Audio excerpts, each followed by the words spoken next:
you ain't the prototypical rapper because your message ain't money, cars, clothes. Well, I like that stuff too. No, you know, not just Charleston White, like you had that brother on here. People don't always take you seriously because you look like you just on a failed mission. But he got their attention, so he had to become what he detested. A lot of people want to polarize me. They want me to only be the guy that they consider the activist in a very white, liberal-esque kind of way. But I'm not ever getting rid of guns. I don't trust the government to protect me when the lights go out at night. Education doesn't just mean book smart. If you stood in the pool hall and all you knew was Shakespeare, you was gonna get robbed. When you're smart, you can act dumb. Be rich, play broke. But if you're dumb, whoo, the best you can do is be real quiet. Atlanta is a beautiful city because our logo is a phoenix. Every 2-3 years, this city burns itself down artistically, and out of the ashes comes something new. Being in your industry, talking about the money, cars, clothes, the hoes, he's managed to stay married.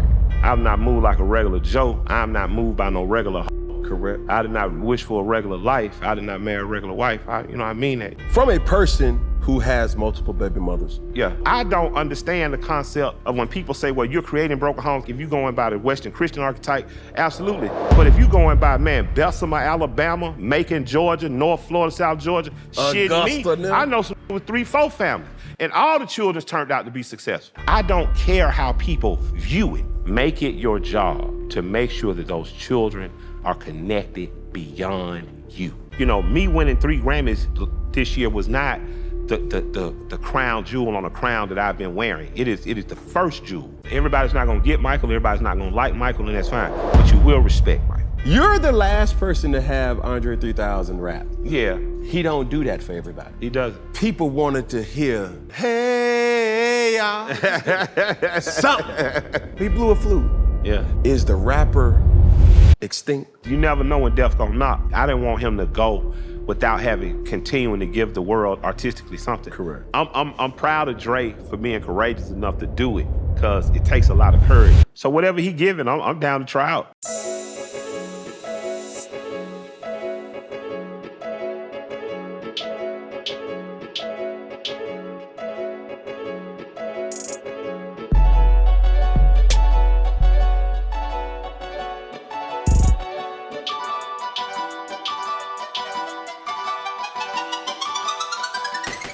Hey, hold on, stop. We're gonna get back to the content at hand, but while I have your attention, I need you to go to iconicsaga.com and become an icon today.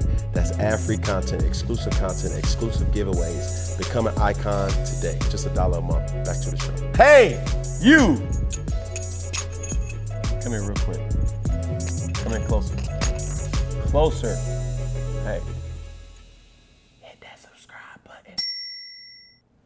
Back to the show. Yo, what's good, what's poppin'? What it is, what it ain't, what it could be, what it should be, what it would be. Cam Newton, the son, Mr. Boogie the All, here with another episode of Funky Friday, and I promise, I really do promise, to give good content for the masses, but most of all, ladies and gentlemen, I promise to keep it funky for your asses. This episode right here, you did. This episode right here, man, is a real A-Town conversation. And now, it started local. Now, we know this individual globally. Real talk. He's a rapper, he's an activist, he's an ATLian, culture influencer, a revolutionary, hip-hop visionary, Grammy Award winner. Not a lot of them motherfuckers came through Atlanta. Entrepreneur, a father, and a husband. I present the song, introduce the others. Mr. Killer Mike. Hey, what's up? How you doing, bro? My boy. Look, boy, you sound like Slick and my dad. Boy, you sound older than me, man. Come on, bro. You definitely could have been with Mike Roberts and Karen Blackman on V103 back in the day. Come on. See, this is the thing, though, Mike. I've been fucking with you. I appreciate you, too, man. Thank you. All the way back, because I used to ask, like, cause the whole world love it when you sing. Glitter, boss, I catch me running like Randy Moss. Run that bitch, I was like. Brand new house. You know what I'm saying? Yeah, it's a blessing. Thank you. Man, bro, I remember listening to that specific song. Yeah. And I'm thinking as we getting prepared for the show, I was like, bro, that bitch was on a CD. Yeah. And I had to keep that motherfucker straight because that bit was gonna skip. Yeah. You know what I'm saying? But you just, people think you just thrusted onto this scene. Yeah. With your most recent album, Michael. Yeah. How has that journey been? Man, it's like you gotta be, you know, when you ask God for something, you just never know how it's gonna get delivered to you. At 9 years old, as a kid, I want to be a rapper, you know. Your grandma tell you pray for what you want and work toward it, you know. Lord, I want to be a rapper. You know, you tell Miss Ela in the 4th grade you want to be a rapper. She said, Michael, you too smart to be a rapper. It won't even be around that many years. Go be a pilot. So at 15, you get an opportunity from a man named Mr. Jim Berto to learn how to fly planes for summer school. You go learn how to fly planes. After that, you're like, man, I still want to be a rapper. Your teachers are telling you, man, either you're acting too bad or your mind is so good. Why don't you try to do these other things? And you do these other things. You learn how to be an organizer. You know, spend some time standing in front of Allen Temple and Grand Flow and all the stupid stuff, doing the stupid shit. But I never wanted to be anything else. And an opportunity came my freshman year at Morehouse. I met one of the co-producers of Kryptonite. I met Nasilo Reddick from Savannah, Georgia, whose mother was a teacher and his father was a civil rights attorney and famous black attorney in Savannah. And he was, man, I want to make beats. And we were friends with Big Boy's little brother. And that proximity put me close to, if you're good enough, you could get looked at. And I worked my ass off, pressed up my own tapes, me and my crew, went and sold them and slung them in the streets doing Freaknik. Big Boy's little brother, James, man, who runs Pitfall Kennels. When y'all buy them $80,000 miniature dolls, shit, that's James. And James always been brilliant with animals. He was a fire rapper, him and Concrete, rest in peace to Nate. Shouts out to Black-owned C-Bone of Dope Storage Clothing. Right. But James gave his brother the CD, say, man, you need to listen to Mike. And Big heard it, and they was starting a record company. And he said, man, he said, just keep doing what you're doing, stay out of trouble, and I'm gonna give you, I got something, a deal. I was like, you know, thought about it, like, and he came back around a year or two later, and they had Slim Calhoun over at Electra, and they would attempted to take me over there. That one didn't go through, but they ended up taking me to Columbia, and that started my career about 21 years ago. So this is the thing that you ain't the prototypical rapper. Because your message ain't money, cars, clothes, hoes. Well, I like that stuff too. No, but the substance of I do have some. Your rapping ability, I was saying, like, how can I describe like Killer Mike to my mama, right? Or to my grandmother? I'm like, he's a woke rapper with a twist, with that southern dialect of twang. You know what I'm saying? I think you can only produce a Killer Mike in Atlanta, because you younger than me. But if you want to describe to your grandmama or your mama who I am, tell them he like Wesley Merritt. Well, who was Wesley Merritt? If you look up Wesley Merritt, one of the most famous black numbers mans ever. You know what I mean? So I never had to look outside of my neighborhood for heroes or villains. Wesley Merritt was a numbers man. He owned most of the real estate on the west side. He rented to folk. He was a man that also read Plato and Socrates. Yeah. He got killed in his yard. He got killed in '95 by just one of some young taker-type dudes. And the criminals and everybody that came to his funeral, from politicians to statespeople to criminals, came to this man's funeral. And they said, you know, the white reporter asked the black man, you know, well, why we celebrate him? He said, hey, man, you know, these kids today ain't got good sense. They don't have no care for life. Sounds similar to what you're hearing today? That sounds similar to some of the things you're saying? But that man said it's a right way to do wrong. So, you know, I'm a man with horns and a halo. You know, my grandmother moved here at 18 years old, went to nursing school, bought her first house at 20 years old, little 900 square foot house, but 2-3 streets back was Billy and Cynthia McKinney, state representatives. You know, Billy was the father, former police officer. His daughter, Cynthia, went on to become one of the most dynamic legislators here. You had people like Bernice King in your neighborhood. You got the Russell family, incredible family of developers, black developers, built half the city. So for me... They property, right? Yeah, exactly. So for me, you know, I am everything in between that numbers man at the Silver Fox and that corporate office right there on Northside Drive. You know, I'm all black, all encompassing. Some of the things that we're gonna cover over this interview is talking about the versatility, not only of you, but of the environment that has created a Killer Mike. Yeah, absolutely. A Cam Newton. Yeah, absolutely. Some would say, nigga, you a football player. He ain't used to seeing you talk. Yeah, exactly. You know what I'm saying? But when in Atlanta, we expect you to talk. Because we're literally the old people say, man, you got to stage, man, you got to say something. Come on, man. They expect you to be intelligent here. And that's a different ingraining. That's a different upbringing. But in your industry, though, Yeah. that's not something that's highlighted. Yeah. And I think that's what makes you different. Yeah. When I listen to your music, bro, I don't know if I'm listening to modern day Martin Luther King or Malcolm X over some music that's just really like, you know what I'm saying, putting it together, making me aware of the certain surroundings of this, that, and the third. And usually, going back to the statement or the quote I did say, money, cars, clothes, hoes, and that's all that is. Yeah. But you are very, number one, articulate. Number two, educated with remembrance of names and who and what they were. Yeah. And we're not used to hearing that, not from no rapper. Yeah, history is important. Mm-hmm. I say in my homie record, I got the money, the cars, the weed and the clothes, the bitches, the jury. You know what I mean? And then I say, well, I got the real estate ventures. You know, I got big vacating adventures, but follow me here. You know, I say, tell people I got the mayor, the congressmen, senators, I got the governors here. And that's for real. That's when the people say, I keep it real. I'm keeping it as real as I can. Yes, sir. I'm still hold $100,000 worth of gold on me.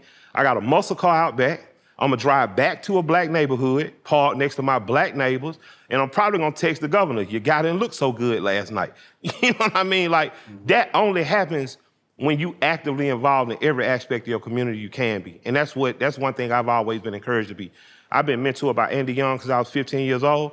I've been mentored by Fat Steve Jones since I was 12 years old. So if you know who Fat Steve Jones is, you probably know this man had a hell of a mentorship. Yes, sir. Because he stayed in Adamville, but his mentor was in Bowen Home. That didn't go nowhere together, you know. But he saw something in me as a kid that this kid is special. So let me impart some wisdom on him that kept me out of the dumb shit so I could meet an Andy Young and I could learn to organize and be mentored by him as well. So for me, man, I think that, you know, I look at a brother, man, who I got a lot of reverence and respect for, because I understand how heartbreaking, you know, parts of his journey could have been. That's Charleston White. Like, you had that brother on here. Yes, sir. Man, you look at old tapes of that brother, man, that brother got his shirt tucked in and, you know, his clothes maybe a little disheveled. You could tell he ain't having the best time of his life in terms of just making it work. But he was trying to impart wisdom on black folk and give them something. And man, he said he looked around and wasn't nobody there. You know, it's like he fighting on their behalf, fighting for bills. People don't always take you seriously when you trying to, because you look like you just on a failed mission. Because my grandfather used to tell me all the time, you know, black folks don't learn you. And what he was trying to tell me, they just human beings. Yes. And human beings are subject to fall victim to propaganda, insecurity, non-confidence, that type of stuff. But when Charleston pivoted, now he went for low-hanging fruit. He went for the fruit everybody go for, rappers, you know, athletes. But he got their attention. Yes, sir. And then he put on an entertainer's veil. So he had to become what he detested. What he was telling people he detested, but then you start listening. So I don't agree with everything he says, but I understand the heartbreak it took. It's like if I was on the plane coming from Europe, stoned as a motherfucker, and watch The Joker. And if you watch that movie, how that character gets treated turns him into a villain. And I think ultimately, I'm just someone who resists the urge to go villain. You know, I resist the urge to fall into the stereotypes and only give you that. I resist the urge to turn my back on who I know and love, meaning the regular pork of the common man. I'm not wearing this Dickie suit today by accident. This Dickie suit reminds me, nigga, you used to work at the AutoZone. And you knew everything you knew now. And you were just as brilliant as then. And nobody gave a shit. They gave a damn about their fucking battery. And so you learned that if I sell more batteries than anybody in this store, I could sell dope out the back and ain't nobody gonna give a damn. You know what I mean? And that's what you did on morning. Correct. And that's why you only work 4 hours a day. So when your manager came up to you and said, damn, you said you was gonna do it after you get your first Grammy, you tell him, yeah, nigga, you thought I was bullshitting? Because you always understood that you've been imparted with seeing the matrix as numbers, you know? And like Neo, so for me, man, I just think that I have an opportunity, I have a job, I have a duty to take everything this city's ever given into me and work it. I think, still stand on this point too, first off, mentioning Charleston White. Yeah. I told him, I was like, bro, it's not that it's shit. I don't agree with everything that you say, but with everything that you do say, Charleston White, There's some truth behind it. I mean, I'm surprised by people. I love, man, Los from 85 South, because Los said, man, y'all niggas act like y'all ain't never seen no nigga like this before. I can show you 15 Charleston Whites on MLK, and it's like Los was saying. Los from Mississippi, man, he's used to wisdom being imparted on you. Like when you think about Charleston White, you think about the character that imparted some stuff on him, Pops. I think about Tut. I think about Bim. I think about my cousin Walt or Reb. Think about my Uncle Ant-Man. They're supposed to put up some resistance to you. If you learn how to fight, your trainer just ain't gonna tell you that's a good hook, that's a good jab. They're gonna be relentless on you till you tired. Then, so for me, I look at things like we've taken nothing and made something. I remember when the trap was a derogatory term. Like, because people used to, so you look at the mid-'80s, crack takes off. All the real dope boys, the dope men, was at the car washes. It was like a open air market for drugs. Yeah. And this is before the Red Dogs were really a thing. This is before drug task units were really a thing. So you got little boys being used by older guys saying, here, I got a $1,000 bomb, I pay you $150, $180 off a bomb. So meaning if you sell $1,000 worth of dope, you get 15 cents on the dollar essentially. Yeah. You got them, they'll have you in the back of Allen Temple after they didn't say locked it up or close it up. They'll say, all them young boys back there in that trap like some rats. Because when the police come, you ain't got nowhere to run. You look at, fast forward 15, 20 years, you get someone like T.I. and Toomp develop a sound, but it's born out of the culture. Yes, of them little boys who couldn't be on the front street, and then they grown up, and they done took that trap thing, because it used to be called rolling. When you was a young dude, you used to, I'm rolling, you know what I mean? Roll It Up My Nigga was one of the biggest records out of Atlanta, Success and Effect. So I've seen all this culture happen here in Atlanta. I've seen the good, the bad. I've seen the bad help the good. When you look at, people like Charlie Cato, who was a famous numbers man on the West Side, he helped pay for as many of them civil rights buses going back and forth from Montgomery as any other person did, of any fame or prominence. So I've seen in Atlanta an environment where an ecosystem where all my heroes and villains look like me. So I've never been afraid to represent that. So a lot of people want to polarize me. They want me to only be the kid that went to Morehouse. For sure. To only be the kid or to only be the guy that they consider the activist in a very white liberal-esque kind of way. They don't understand when I come up and I say, well, I'm not ever getting rid of guns. Like, I don't give a shit what anybody says, because my family from the deep South. Yeah. I don't trust the government to protect me when the lights go out at night. I don't trust the government. One day, shit, you might wake up, if it ain't nothing to eat, you better know how to cook a chicken. You better know how to kill it first. So, my thing is, I have all my life lived amongst what other people were perceived as contradictions, but to me, that was just different ripples from the same wave, A tangible kind of word or expression to explain your difference is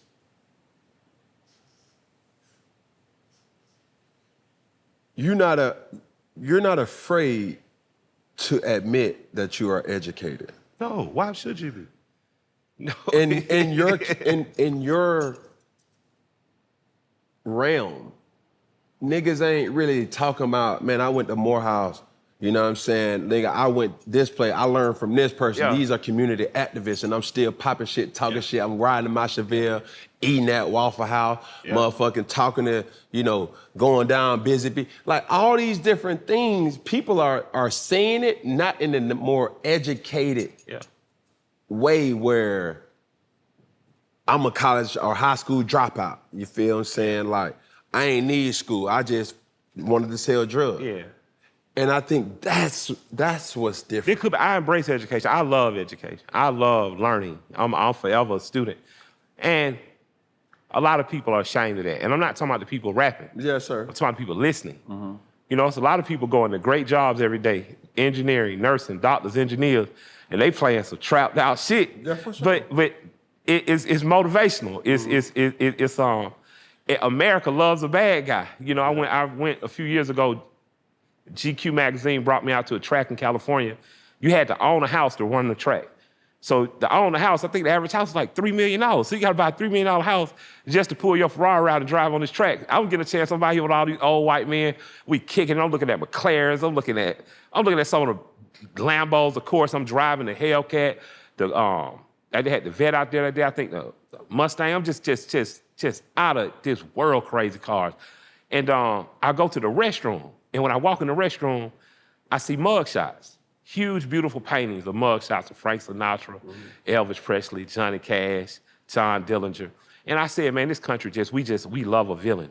We love a bad guy. We love a rebel. We love an outlaw. We love a badass. Yeah, and that's what we really do. For sure. So I understand people, because people a lot of times don't view educated people as badass, but man, all the black educators I had was some badasses. You know, Mr. Roscoe Twiggs, God bless the dead, Samuel Hill, badass. Like they was educated men. If two boys wanted to fight in the hallway, they'd yoke your ass up and choke you slobbed out the side of your mouth. They'd sat y'all down and ask what the hell wrong with y'all. I grew up with men. You know, yes, I grew up with black women who had college degrees and educations.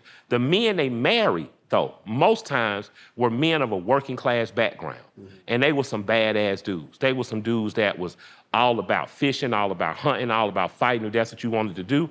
But they were not trying to destroy one another. You know, if they had disagreements, they talked it out behind the building, came back around. Sometimes they closed the shuffle, sometimes not. But what I saw was I saw blacks as whole human beings. So for me, education doesn't just mean book smart, because I have book smarts, that's cool.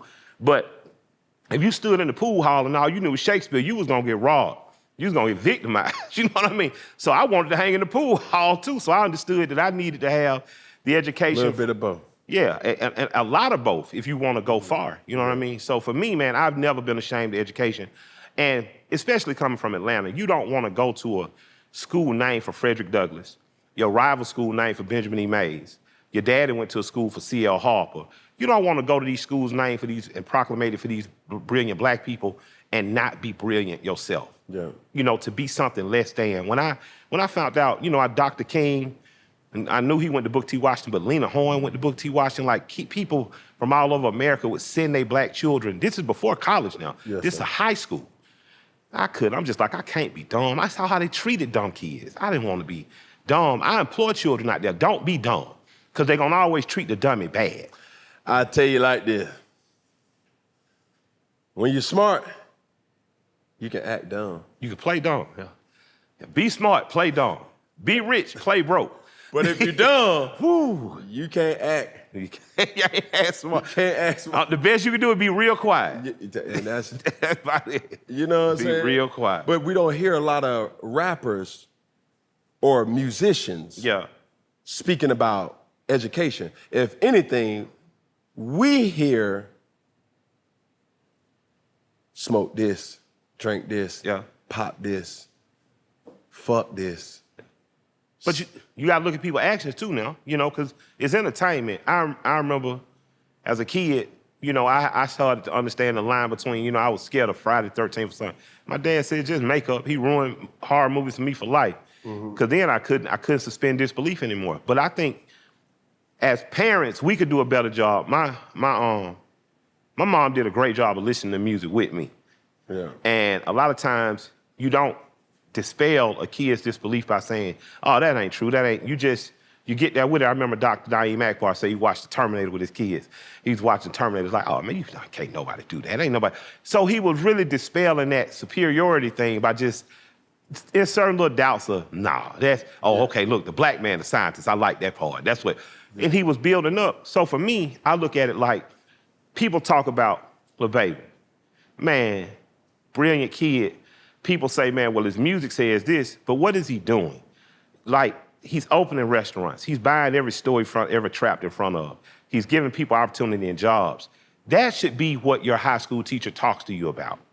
When my art teacher, Mr. Murray, who now retired, now he makes his old students come out and learn how to grow our own food. You know, if he had only talked to me about art, I would still want this chain I got on there. It was a replica of one of the most beautiful art pieces I've ever seen. But would I be the Michael to know the story of that new Netflix movie that's out now about, you know, the big robbery and heist that happened during the Muhammad Ali? Mr. Murray told us about that in 1988. I've known about that, so it's not something new to me. It's not something that it's like an exception to me. To me, that's the rule, that we are as ingrained in this culture, whether it be through education or zany street stuff, as any other ethnic group in this culture. So I have never, ever, ever been ashamed. And I think that sometimes that's confused people in terms of my music, because I think people they're going to try to find some type of polar, like this music has to represent me in total. And that's not true. That's why I love being a part of the Dungeon family. Because in the Dungeon family, you had people who was doing, you know, the 5% knowledge in terms of just what they were learning to trapping it in the front of a store at Campbellton Road. And all these brothers sat there and created an environment where everybody was safe to be that. So, you know, for me, Outkast music does that. Goody Mob's music does that. Rest in peace to Rico Wade. That's something that he, Ray, and Pat Brown encouraged. So coming up, having them and many others in Atlanta as leaders, it was no way I was gonna get on a microphone and get off that microphone and not show I'm intelligent. Having all that access and having all those resources at your disposal, right? How did you curate your sound? How did you curate what you wanted to talk about? How did you? Well, it took me a while. I was chasing what I caught with Michael for a while. Like, you know, artists signing to artists can be a dangerous thing because you get signed and you expect them to tell you how to do it. But there's no real formula. You have to figure out how to show the world who you are. And I've been trying to do that album by album, mixtape by mixtape. And then going on a successful decade run with Run the Jewels. For those who may not know, I'm in one of the most successful rap groups in the world. I'm in a rap group called Run the Jewels with a guy named LP from Brooklyn. Yes, sir. We tour 123 days a year. We just opened for Rage Against the Machine, they last run. We're a rap group that kind of get treated like a rock and roll group almost. And I love being in the group, but COVID happened. L went to produce a sound score for an Al Capone movie, and he was doing some other stuff with some other artists, and he was taking some downtime. We had been on a decade run. I had a year to kind of sit around. Me and Cuz Lightyear was playing around with music, and then I'm just like, man, if I died today, I'd have only been known in proxy to who I've been with, making music with Outkast, my man Tip, LP. I was like, I would like to show the world who I am, just as me, the 9-year-old kid who wanted to do it. I produced Michael, and Michael finally found the sound that I'm looking for to present the who I am. And I think that the audience finally was mature enough to get it. I think that the audience, you know, of 20 years ago when I came on the scene with Crunk Music, you had a bunch of kids in college that were freshmen that was getting lit to 2 Live. They was getting lit to 666 Mafia, Lil Jon, stuff like that. But they were kids from the hood, but they had made good, they had did good. So my music, although still trying to find the same balance, sonically didn't hit them the same way. You fast forward that 20 years, now they parents. They got bills to pay and shit. They still got the trappings in them, but with that said, their mind has grown in a way that now they can meet me. I'm meeting them where they are musically, and they get it. So, you know. I'm sorry. No, I was just saying, I got lucky, man. God gave me what I asked for. I just didn't understand it'd be 20 years in.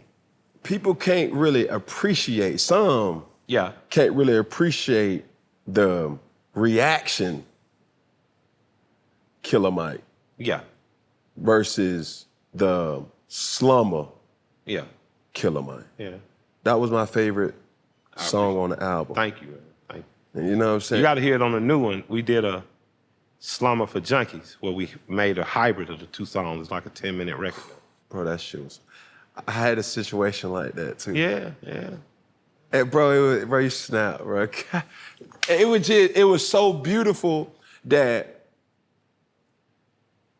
and I'm going off right now, but it's like, bro, it was so beautiful because it just went into like this melody. And I think one thing, not that I've paid attention to all your pieces of work, because I'm not gonna be that person to be like, bro, I heard enough of you to know exactly, oh, you got a sound, your voice is there. But the music was almost gospel trap. And even seeing some of the performances, those singers in the background, like that. Mighty Midnight Revival, Jory, Adonica, Jordan, Troy, and Alicia. So that whole body of work obviously gets all the praise, but as I'm looking at your album discography, Monster, right? I knew you then. I pledge allegiance to the grind. I pledge allegiance to the grind too. Pledge, rap music. Songs for sinners, like you had, and then not to even mention the mixtapes. You see what I'm saying? You got to keep on building the church. You know, I had to realize I am special. You know, a lot of it's people that'll say, man, you know, I played Little League with Cam. I played high school with Cam. For sure. Yeah, but this ain't Little League. This ain't high school. Like Cam went on to become a professional elite athlete, and I appreciate my time. but we not the same. Yeah. Like we can't, you know what I mean? Like I had to understand that. Like I used to try to, and I'm a very humble person, but it's only because I know my power, so I don't really, I don't have to. I don't have to have it acknowledged in every sense and every way as much as, so I move in a humble way, but I know I'm special. Like I know I'm hyper intelligent. I know I'm a hell of an orator. I know from a rap stylistic standpoint, I can get with anybody on any track, anytime. I've proven it. That's not something I just have to say. You can go back and listen to the discography from. But that though, before 2000, when you dropped that, 2022, 2023? 22. Right? Before. Well, 23 for what's that? 23, yeah, Michael. Year, yeah. Before the success of that, and even with the single, yeah, you're the last person to have Andre 3000 rap. Yeah, I appreciate him. He don't do that for everybody. He doesn't. And on the same track, have Future. Absolutely. Dungeon Family, man. It was an event. Rest in peace of Rico. You see what I'm saying? Yep. That power right there alone, without even knowing music or rap, to bring those two rings together. Yeah. That tells you your brilliance, that tells you your reach, that tells you the respect that people have. Yeah, I appreciate them, brother. You see what I'm saying? Coming from it, like you don't get 3K like that. Yeah, you don't. You know what I'm saying? And you better rap when you get them. And you better have something to go. Because usually he out raps. Yeah, you said usually, but not with me. Movers and looters. I don't even know what you said, bro. Hey, man. But movers and looters and hooters. Shooters with Rugers. See, these were my tutors, and my tutors taught me a terrible miracle. Yeah. You can lie, cheat, and still kill in America, be celebrated like Captain America. Fuck it, I'm with it. Let's get it. This nigga and niggers in Bentley, Valet, and Lennox. Man, I'm a villain with chillin', so I'm never chillin'. I gotta make millions. Used to be dope with the dealing, but that got a ceiling when we know the usual ending. Niggas get rich and go bitch and go fed and go snitch and go fuck up their family and friends. Me, I go to Germany, earn me a couple of million, return with a couple of Benzes. I go to Brazil and just kicking and chill on over the hill, still fucking on women. The world got no mercy, so I had to show them like Percy. Talking about Miller. With me, it just can't be no limit. 100% authentic. See, I got no gimmick, so I ain't perfecting no image. Protecting no image. I'm rapping my ass off. Nigga, whenever else you ever heard a nigga say I'm the loneliest monk in a dunk? Like, that's what I be saying for niggas who be claiming to listen to lyrics and shit. They not listening. When have you heard a nigga say I'm the loneliest monk in a dunk? Right. That means, nigga, I listen to as much Tribe Called Quest as Trick Daddy as any nigga. Like, and I'm still a nigga riding around. In a dunk. Come on. And I'm not bullshitting. The dunk I bought from Wingo from Jagged Edge. It's right in my warehouse in East Point. And I pull out playing The Loneliest Monk and Miles Davis and John Coltrane in that motherfucker riding on Virginia Avenue to the barbecue pit. That's what make me better than your favorite rapper. Because I don't have to get in a niche or be happy to be at this hokey nigga party doing hokey nigga shit. Like I am who I am when I walk in the door. Whatever party I am, I'm me. You know what I mean? Well, you're gonna find me and my partners in the back, or me and my old lady in the back, someone smoking a joint, and I'm gonna come out and I'm gonna shake hands with the dignitaries and I'm gonna usually end up talking shit with the waiter staff in the kitchen. Cause I love, man, my grandparents, they stressed me understanding the importance of education, understanding the importance of moving diplomatically through different circles, but they never let me forget. We people from Tuskegee, Alabama. Yes, we from Eatonton, Georgia. We from Greenville. So for me, I'm never gonna lose touch with the people that produce me, but I'm never gonna let the people produce me believe I'm just gonna stand here. We got places to go. I gotta represent us worldwide. They got to know that a black man can, he will, he must, he gonna do.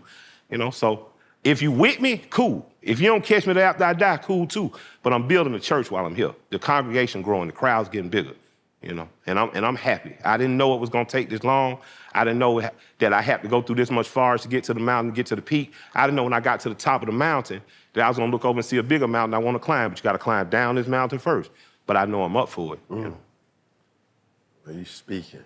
Because when I look at this whole situation, and I'm saying to myself, T.I., hey, Gnarls Barkley, hey, Outkast, hey, Ludacris, hey, and boy, Raw. Everybody you just named on that Raw, man.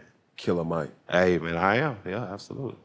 But it's so much. Like when I come up in the era with Pastor Troy, Lil Jon and the East Side Boy. The Crunk area. Shawty Low. Yeah, man. Jeezy. Hey. Gucci. T.I. Yeah. Roscoe Dash. Shouts out to Roscoe. Young Dro. Hey. Grand Hustle. Pimp Squad. I remember when it was Pimp Squad clip. Yeah, PSC. PSC was happening, nigga. Yeah. Like, you know what I mean? All these different things has curated that type of style. Now I wouldn't even say new wave, but you got Thug. Yeah. Rest in peace to Rich Homie Quan. Yeah. Lil Baby. Key. Yeah. Migos. Gunna doing his thing. Gunna. You know what I mean? I know Nietzsche got something on the come up. Shouts out to Schoolie. You know what I mean? Man, I'm gonna tell you though. 2 Chainz. I forgot about Chainz. Man, come on, man. I was just texting him on the way in. Yes, sir. His birthday coming up. Actually, birthday party tonight. It's Friday, right?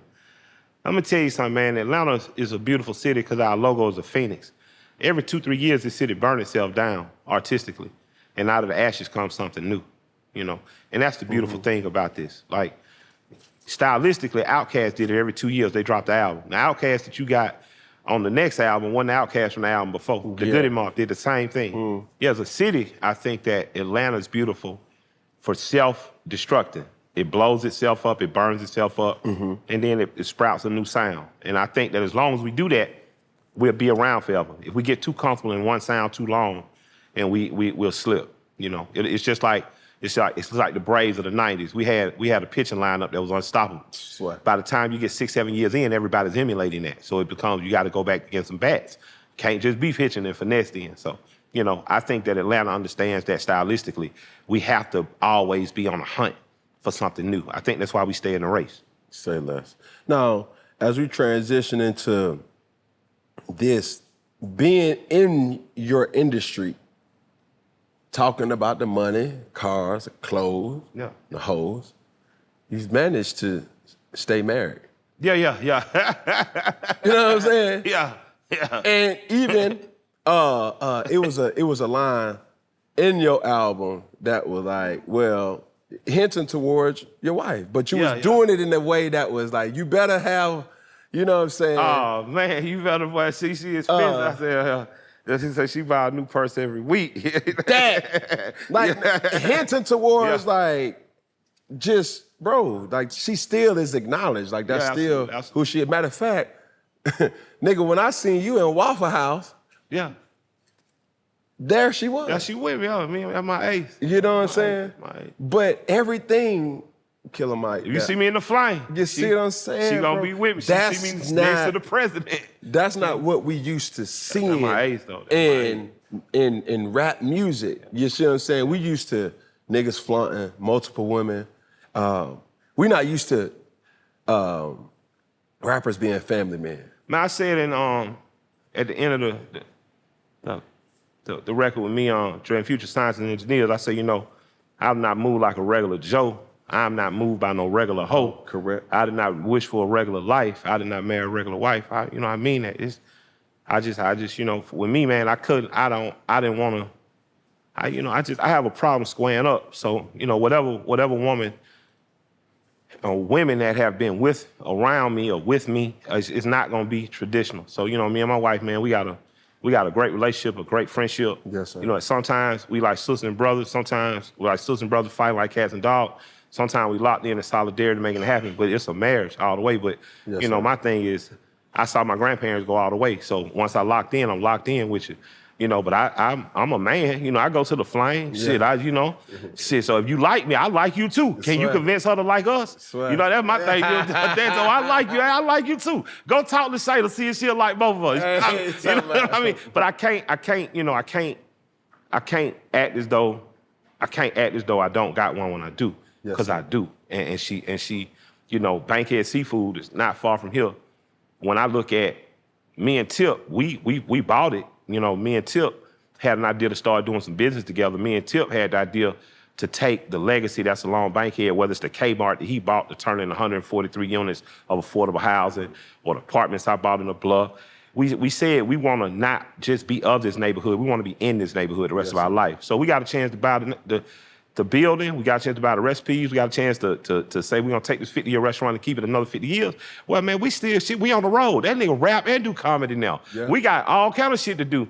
If it hadn't been for my wife and for Crystal Peterson, Doug Peterson's wife, who's Tip's right hand, if it hadn't been for those two women, you know, would I be able to now be looking at a, you know, $3 million building, operations, people hired, just got a liquor license yesterday, about to bring back one of the landmarks of Atlanta, sure. But not only just serving fish out of box, but you can come and bring your mother and sit down. You know, the people in that neighborhood don't got to drive as far south as Camp Creek or as far north as Buckhead. But without her, that doesn't happen. You know what I mean? So a lot of times people think you got a wife, you know, right. People arguing over who dominant, who submissive.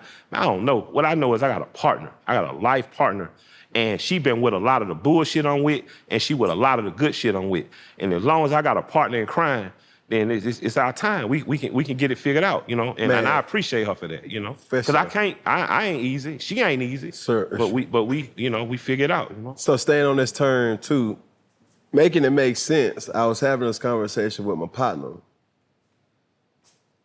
And I told him, I was like, bro, the biggest misconception in a relationship is you lead with the good side of your closet. You show the Louis Vuitton, you show the Prada. You show the Gucci, the Coogee. Yeah. You know what I'm saying? But for something to last, you gotta lead with them skeletons. Oh man, with the understanding of knowing, baby, I'm not perfect. Yeah. But I'm damn sure worth it though. Yeah, man, Jordan Peterson is a white guy, Canadian professor, man. A lot of people like him, a lot of people don't, but it's interesting when you hear him talk about marriage. He says, you know, man, it's hard. People think love is just gushy and mushy, and I love. He say, man, but love is showing somebody absolutely who I am at my most deplorable, and trusting that they gonna stay there. You know, I remember I woke up dehydrated, exhausted, in the hospital, man, and I was like, what the fuck happened to me? We did 120 days worth of shows on, I ain't living right, I ain't eating right, I ain't doing nothing right. I woke up like, oh, they like, Mike, Mr. Rennie, you dehydrated, you exhausted, you should have been trying to get some rest. And every time I woke up, she was right there. Like she was right there. Like I'm like, man, go home, and she slept right there. You know what I mean? This is a girl I convinced to drop out of nursing school to just follow me around. Let's figure it out, you know. But I know that she loves the darkest parts of me. You know what I mean? Now that does not mean that I don't love my children's mothers. I love them. I do anything in the world for them. But boy, they love their children. Yes, sir. You know what I'm saying? Them children gonna get seen about. You know what I mean? And they glad that I got my wife because they like, she love you. Yes, you know what I mean? They like, we are a big village. My family is a huge village. My grandparents made it that way. You know, they raised us. Our parents didn't raise us, so our parents all had to be co-conspirators. They didn't let my parents' egos and insecurities get in the way of these kids, me and my sisters. So for me, man, with my wife, I try my best to keep my ego and insecurities. We try our best to do that. But we're not perfect. I don't know if we even examples of people. I just know that I've made a stubborn commitment to this woman. She's made a stubborn commitment to me, and we're determined to leave this world better and to leave the world for independent human beings. And she didn't even birth any of these children, but she's a part of the process to make sure that we leave 4 independent human beings behind. And I just, you know, I just say whatever, you know, for your marriage, whatever works, whatever your strengths are and your partner's weaknesses, if they cover each other, lean toward that. I know I'm great at ideas, and I know I'm terrible at the details. So I'll have a great idea. Bankhead Seafood was me and Tip, man, that was the idea. But the putting it together, the minute details, a lot of that we were spared because of, you know, Shay Bigger and Crystal Peterson. And I appreciate them for that, you know. So the first thing that you said when you described your situation is recently I had a person to tell me that I have created broken homes. Yeah. I could be high functioning. Yeah. Low value. Yeah. High value. Yeah. Low functioning. Hybrid. Yeah. Right? From a person who has multiple baby mothers. Yeah. Multiple children.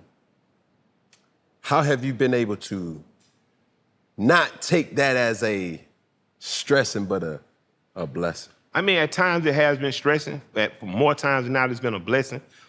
But, you know, I remember, man, I just lean back on my own experiences. I can remember, you know, my grandfather, man, light-skinned nigga, curly hair. You know, my grandmother, you know, so you already know, you know, he done made some babies, you know what I mean? So we got me and my sisters, we got our other cousins and stuff. My grandmama was not the biological grandmother of all his grandkids, man, then none of that shit mattered.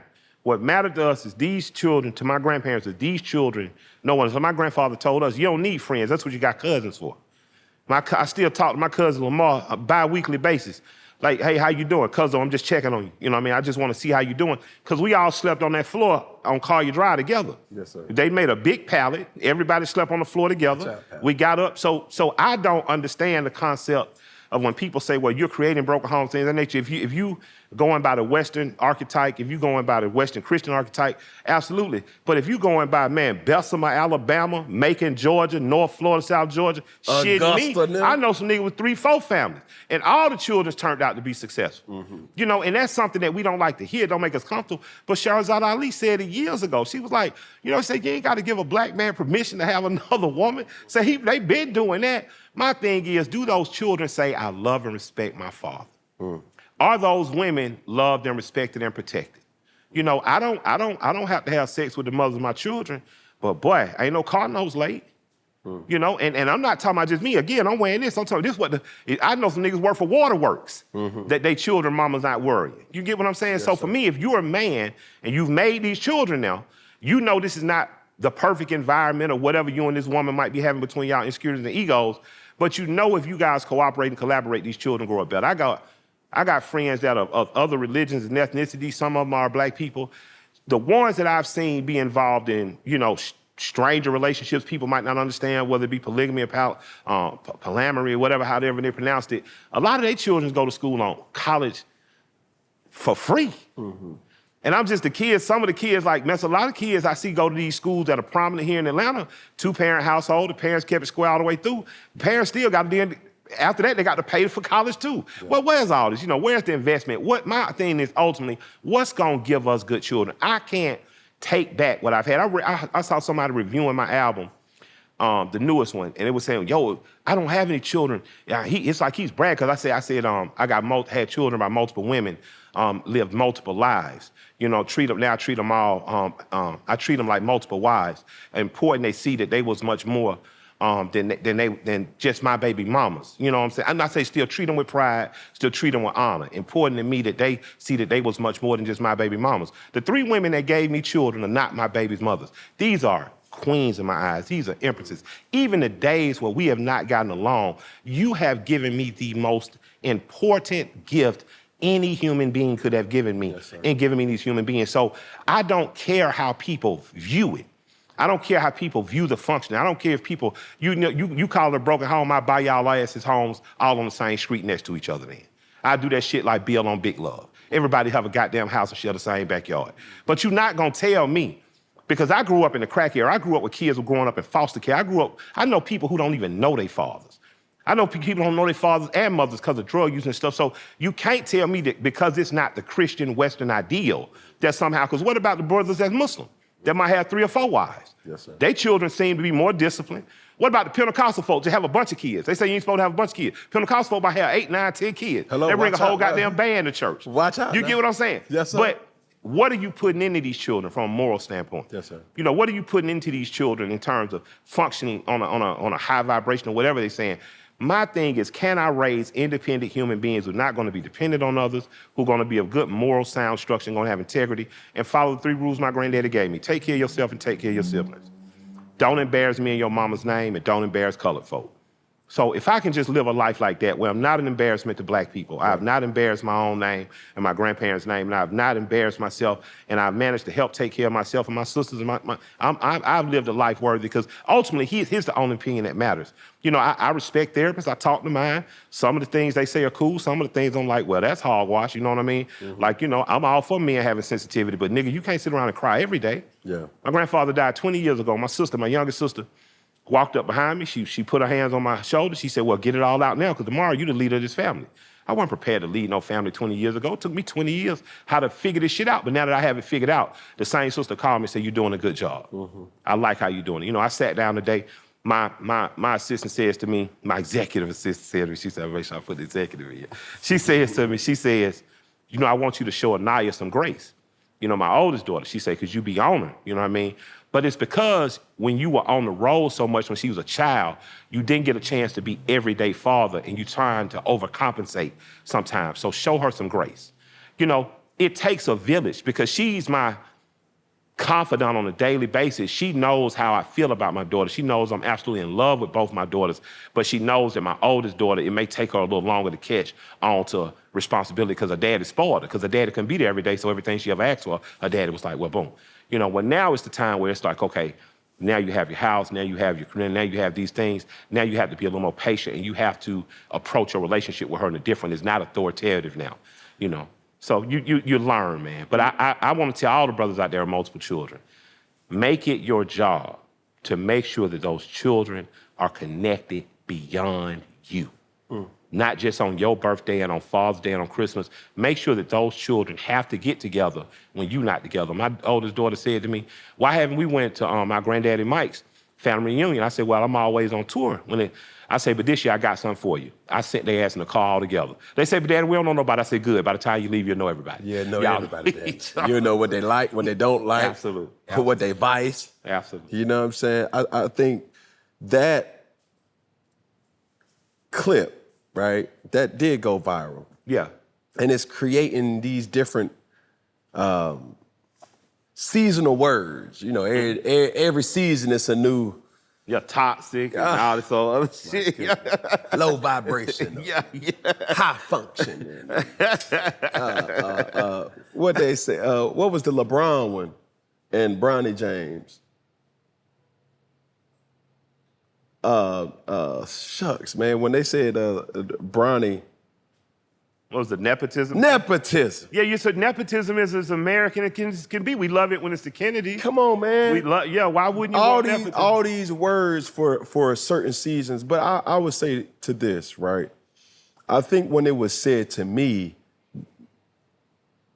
you don't know my situation. You can kind of look at the cover and be like, oh, that's a typical situation, but I'm not your prototypical type of nigga.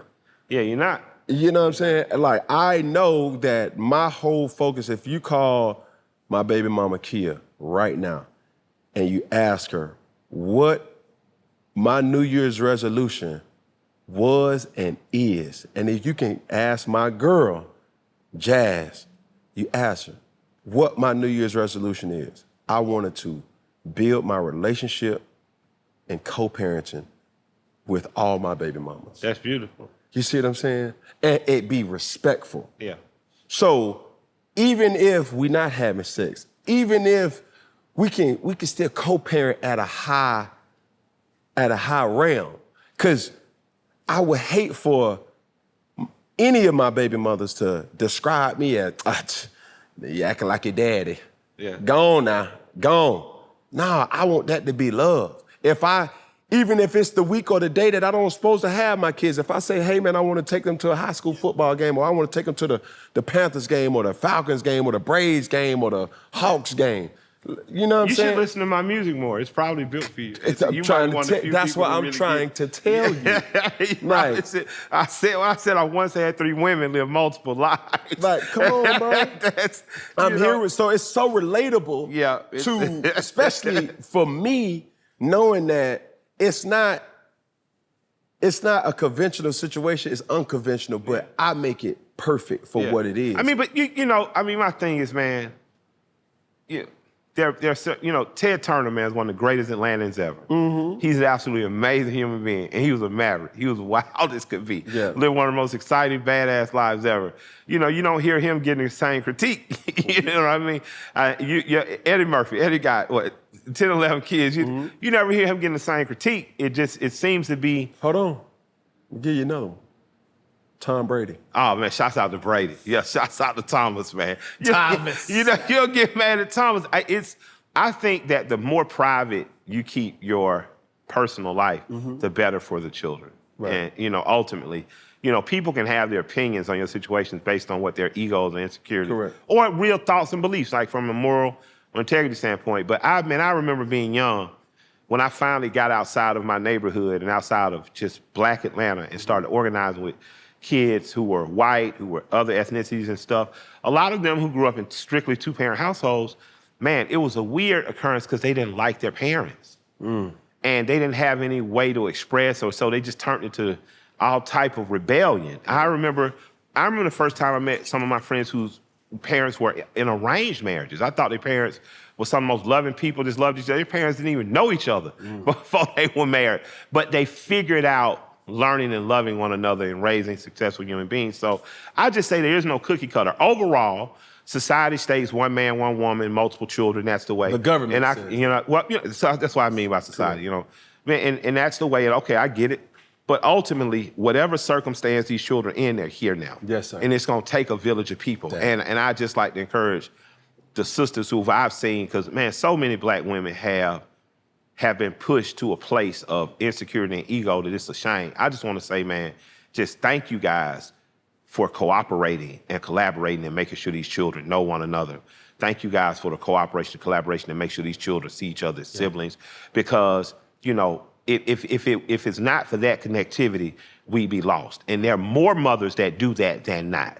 And I think a lot of times we get caught up in this pornography of pain cycle, where it has to be pain, it has to be argument, and it's almost like pornographic in our nature and wanting that. Like, you can see the comments on, girl, I would never. And then you go to this page like, you don't have a man, you're commenting on something that you would never because you could never.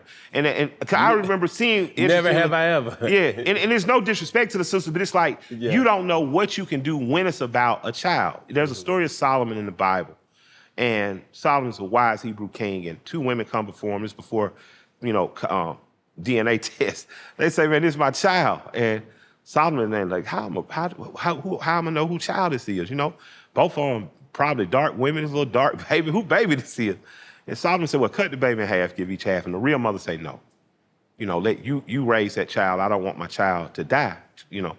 And I think that there's a segment in our community, man, when my grandmother had all of my grandpa's kids in our house, man, that showed me like there's an absence of ego and insecurity there. She wanted to make sure we know each other. My grandparents dead now. We still talk. We still love one another. We still pop up on each other. We went to my youngest, my grandfather's youngest sister's funeral. My aunt was right there with us, you know what I mean? So my thing is, we got to put our ego to the side. The kid's here now. I can't. If I am a bad father, if I did create the most, most toxic, then we gotta. It takes snake venom to create an antidote. So it's gonna take that same man that got us here. Is gonna take to lead us out, and that's just what it is. I just hate that we act like this is something new, and some would say, well, somebody got to break this curse. Nah, I know. You dig what I'm saying? Man, this has been around. Yeah. You know what I'm saying? Yes, and I just feel like, yo, bro, when it happens, then what you gonna do? Like, we grown. Like, man, you put a man and you put a woman in fellowship for a year. Yeah. Sooner or later, I don't give a damn how fat, how ugly, how this, how that. Sooner or later, you're gonna start seeing all the beautiful things about this particular person. Well, men will. Women will hold out on you for sure. Man, please. I say, man, you know what? It was interesting. I was at we do either Thanksgiving or Christmas at my house. And Mikey, my youngest daughter, her mother is Muffy. So Muffy's there. My wife, Shay, has never said this to me. So you got Moochie, Muffy, Mimi. The kids' moms, then you got Shay. And so everybody's there, and I'm on one side of the table, Muff's on the other side of the table, and she just says out of nowhere, so have you thought about a vasectomy? And I'm like, what? Excuse me, like I almost spit my food out. Because I'm like, first of all, we aren't even in a relationship. Why do you care I have a vasectomy? And she says, I'm just saying, my baby's the last one, baby. And I don't think you need any more. Don't nobody need to be spreading nothing thin after you. This woman is sitting here thinking about my will and trust in relation to making sure her child. And it was hilarious because she wasn't just talking for Michael. She was talking for all 4 of the children. She was like, you have 4 children. And afterwards, I couldn't do anything but giggle. And me and Shay talked about it later. And Shay was like, well, that's really just God telling you it's time to get that will and trust and everything in order. Yes, and we went and did it. But the fact that as a collective, we're always thinking of these children. We're always thinking of how to best help them be the most independent adults they could be, that was safe for her to say in front of my wife. Right. It was safe for her to say in front of, and it's a lot of comedy in my family too, dark humor too. For sure. But it post that day, I haven't stopped thinking like, well, you might want to, you know what I'm saying? Lock it, gonna burn that. you know what I mean? You know, But you start to think about your life in a more serious way. So I appreciate it, Muff, for that, because it made me get my will and trust shit together. Right. Because I'm thinking, well, damn, boy, you get out of here for real. You don't want these children, everything tied up in probate forever and your children suffering. But those are the type of things that once you open up, your mind from a human capacity level can do anything it needs to do.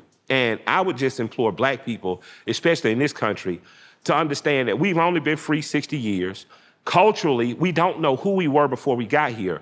We've lent and helped make a culture in this country. You can be anything you like to be. Culturally, you can decide what you want to be and be that, but you got to stand firm on your decision. And it has to start on an individual basis with you, your home, and your relationship. It cannot start at the church and then the church tell you how to live, or at the mosque or the synagogue, they tell you how to live. It has to start with, where's God leading you to? And if it leads you to the church or the synagogue or the mosque, then that's where you go and that's what you accept. But if you're not led there, and if you don't need no lawyer, no emissary to talk to the Lord, and you got to figure it out, then trust yourself. Yeah. And just be honest with your kids every step of the way. Right. That's something I've learned you have to do. One of the main things, and I don't know why I want to jump back into this, but we're going to move on.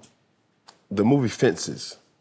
Oh, man, yeah, man. That's a good one to play and movie, yeah. Yes, and there was a scene there where where Denzel was playing the character, and he had a child outside of the relationship. Yep. And I look at all my baby mothers as people who have allowed a circumstance not to dictate hate. Yeah. You know what I'm saying? It helps you got money too. We gotta be honest about that. So, like, to the homies out there who, looking to do it all, it helps that he's in a position, he has a lot more money. I mean, I'm in a position, I'm Negro rich, but we've been blessed. But brother, I think that, because his wife in that movie, so August Wilson is someone who I compare myself to, rap-wise. August Wilson wrote very high art about very working class people, whether it's Fences or Two Trains Running. When you look at Denzel Washington character, man, excellent baseball player, never had the opportunity to migrate through the Negro leagues and the majors, of course, because of segregation, things of that nature, ended up being a rubbish man, had a rock-solid woman who was played by Viola Davis in there, ended up having a daughter outside of marriage, died. But when his wife asked him to get a woman up, he's like, I can't. Because the other woman, whatever that relationship supplied, it gave him that feeling again of heroism, of throwing that ball across that mound, of being that guy. And I know a lot of people was like, man, that's selfish, but man, you taking out garbage for a living. You taking out people's waste and rubbish, and you taking care of a child who think you don't love them because you don't know how to say I love you. I remember saying to my grandmama one time, why don't you say you love me? She said, I feed you, don't you? You're fat. She said, I put you to bed every night, the lights don't go out. She said, what do I have to say? Don't I show you every day? And that's when I realized love is an action. So even in that character, the son didn't understand, man, my father has to love me. Correct. Look, he worked his fingers to the bone. His wife wasn't gonna understand the attraction of the other woman because it rightfully so, she's in her feelings. She said, she gave up some things to be with him too. But man, it's a sad thing to see a broken man. A lot of men, man, they try to find other distractions to feel just on top. Al Bundy is a perfect example. You used to look at Married with Children. Correct. Al sit on that couch, and Al started thinking back when he played in the high school ball. Oh man, Al wasn't studying Peg. He wasn't studying them kids or nothing. And a lot of guys, man, they fall there. And, they fall victim to things. That's why day shift at the Blue Flame is so important. Day shift and kept me married longer than anything. I'm trying to tell you. No matter how pissed off you go listen to some Keith Sweat, get a couple dances, spend $30 and get on out of there. You go home with a different tone. Different attitude. But whatever you can stand, you know, in terms of y'all together. Whatever that can stand, can stand. But Fences is an excellent movie. I think people should watch it and watch it with the unfiltered ear of, I want him to be right or her to be right, and just with this simply what he is. This the human condition. And to bring closure to this, the main reason why I brought that up is because when you said things that you want out of your children and your bloodline, for me and my children, no matter what the situation or the circumstance is, I want them to know love. Yes. I want each brother, each sister to understand that's my brother. Yes. I love him. Absolutely. You don't need no friend. No, you got brothers. Yeah. And the way that happens though is you gotta have them together. Correct. And I would, you know, I don't know the moms, but man, I would advise for the moms, man, to build a relationship. You know, build a relationship because, man, it's you know, man, I'll never forget, man, when Pony, we first found out he had kidney disease, they test you to see who could be potentially donate a kidney, man. His little sister, Mikey, who's not, they don't even share the same mother, said, I want to be tested. And the doctor said, well, she's young and we don't want it to affect her having children when she's older. She said, well, I don't have to have children. I got to have my brother. Oh, my God. Oh, man, I'm telling you, boy, it made me want to cry now because I remember one time she was sick. We went to see her. And man, her brother just fell on her like a big brother do. And she hugged him and you could just see her feeling better because when she was young, my grandmother, her great-grandmother babysat her brother, and her big cousin. So all she knows is, man, this is my brother. Otherwise, she's her only child. So I'm blessed. You know, her mother looks at those children like, you know, my oldest daughter's first car, again, it's not Michael's mother's daughter. First car was from Michael's mom. Mm-hmm. I was like, man, she don't need to call nothing. She don't need to have a job yet. You know, I was on some old black man shit. Yeah. Well, how's she gonna get a job if she don't have a car? You know what I mean? Like that means something. When you look at a woman who understands the need for connectivity, because she was an only child, like my mom. When you see that, man, you just got to recognize I'm blessed. So even though this ain't the perfect plan, it's definitely a part of God's plan for me. Correct. Because I see my situations, bro, and even though, admittedly, you don't ever say who's your favorite child or anything else like that, but in peaks and valleys and different times, the children can say who's their favorite sibling. Yeah. And they got cliques, they got this. Yeah. Come on, Caesar, let's go to the playground. Yeah. Come on, Suge, let's go downstairs to the playroom. Come on, Cho, let's do this. I see my daughter, Kuda, her name's Sovereign Dior. After the games, you would have thought she jumps on Chosen. Yeah. And I see Caesar, who has a different mother from Amidst, who's Suge. They locked in. Yes. And they a year apart. Yeah. And it's like they talk you to a fucking. Oh, you an athlete. I'm trying to tell you. I'm trying to tell you, bro. I'm trying to tell you. You a pro for real. Bruh. And these boys is boys. You feel what I'm saying? So these niggas is talking and they trying each other like, man, nigga, get up. That ain't, and I'm going, hold on. He just spoke, man. Watch out. Man, you ain't got to do it like this. Chosen was trying to teach him how to get in a three-point stance. Yeah. And, you know, children, this is how you realize that they sponges. Yeah. So they down in the playroom, they always tempt me, Daddy, come on down in the playroom. It's damn near like the mosh pit down there. 'Cause it's a TV in there. It's a 42-inch TV that's screen cracked. Yeah. Ball, go on here, go on there. And this particular time, they down there, and when you realize that your children are sponges, they emulate everything that they see. Yeah. So Chosen was trying to teach Caesar how to get into the three-point stand. Yeah. Granted, Chosen's 8, Caesar's 5. Yeah. And he was like, down, set, go, down. So, dog, come here. So he's literally taking his leg like the coach do. Yeah. Move your leg and slide it out the way. And I'm like, well, hold on, Chosen, you can't hit the boy like that. Hold on. Man, and he was emulating what he saw. But they don't realize, just like you were saying in that palette, my assistant, who serves as my assistant now, Q, we call him Fat. Yeah. Me and Fat have an allegiance because I've known him long as he known himself. Yeah. And vice versa. Yeah. We've made alliances, being able to talk about what we wanted to do growing up. Even though his last name is Anderson, that's his mom's, name by marriage, but his maiden name is Newton. So when he introduces himself or he says his whole name, he's like, yeah, I'm Anderson, but he's really a Newton. Yeah. And the things that we've experienced, his brother Dino, the same thing. It's just like him and myself have these remembrances of like growing up and we know love in a way where I never, to your point, my dad never really told me, son, I love you. Yeah. But my dad, my hero. I knew I was loved. Yeah. You know what I'm saying? And last night, to bring it home, Chosen had football practice, and I'm going to football practice after this too.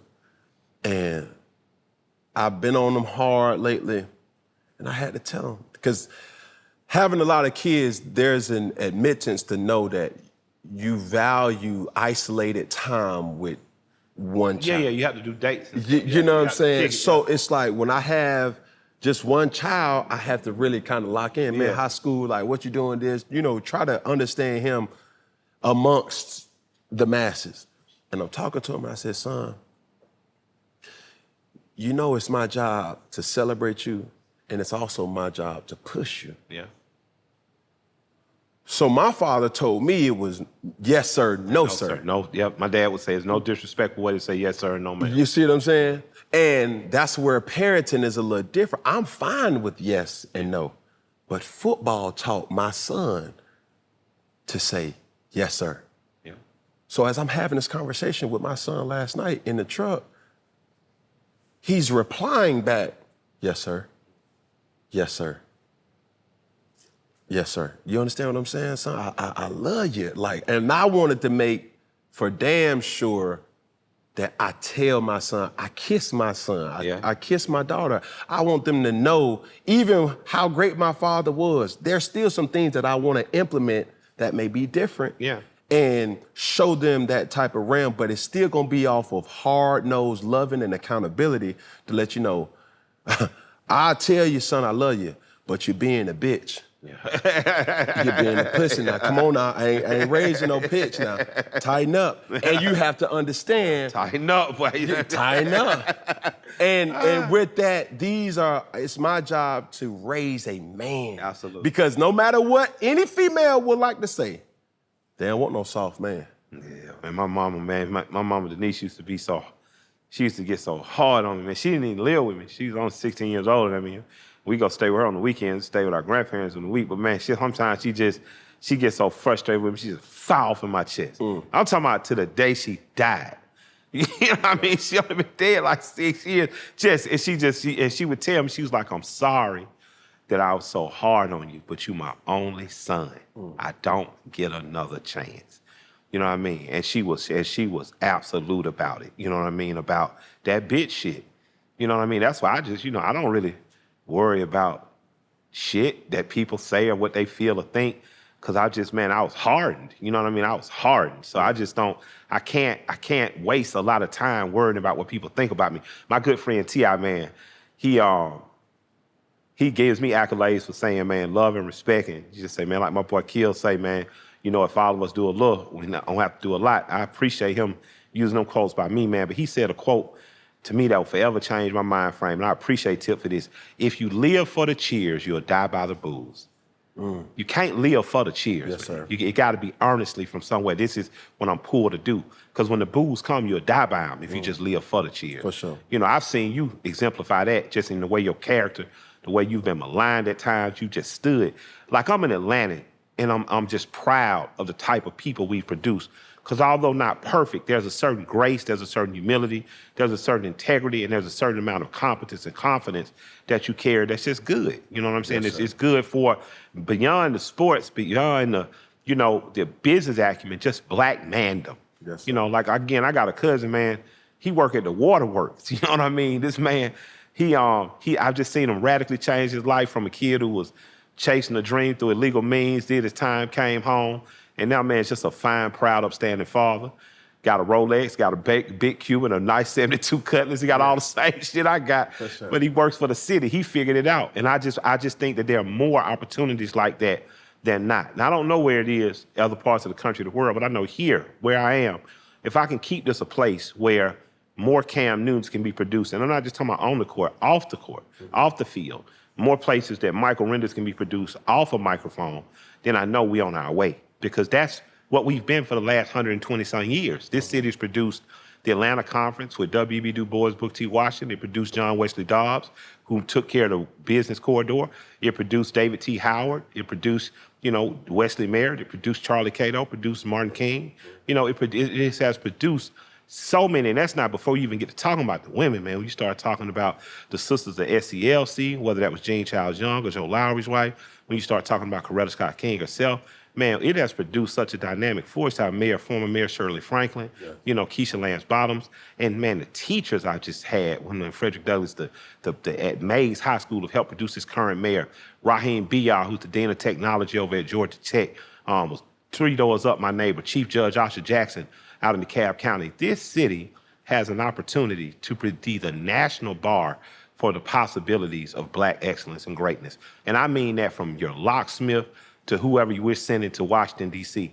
And we need to stay focused on that. We're not perfect. Our mayor's trying to solve the homeless problem now and doing a great job at getting some affordable housing up and out.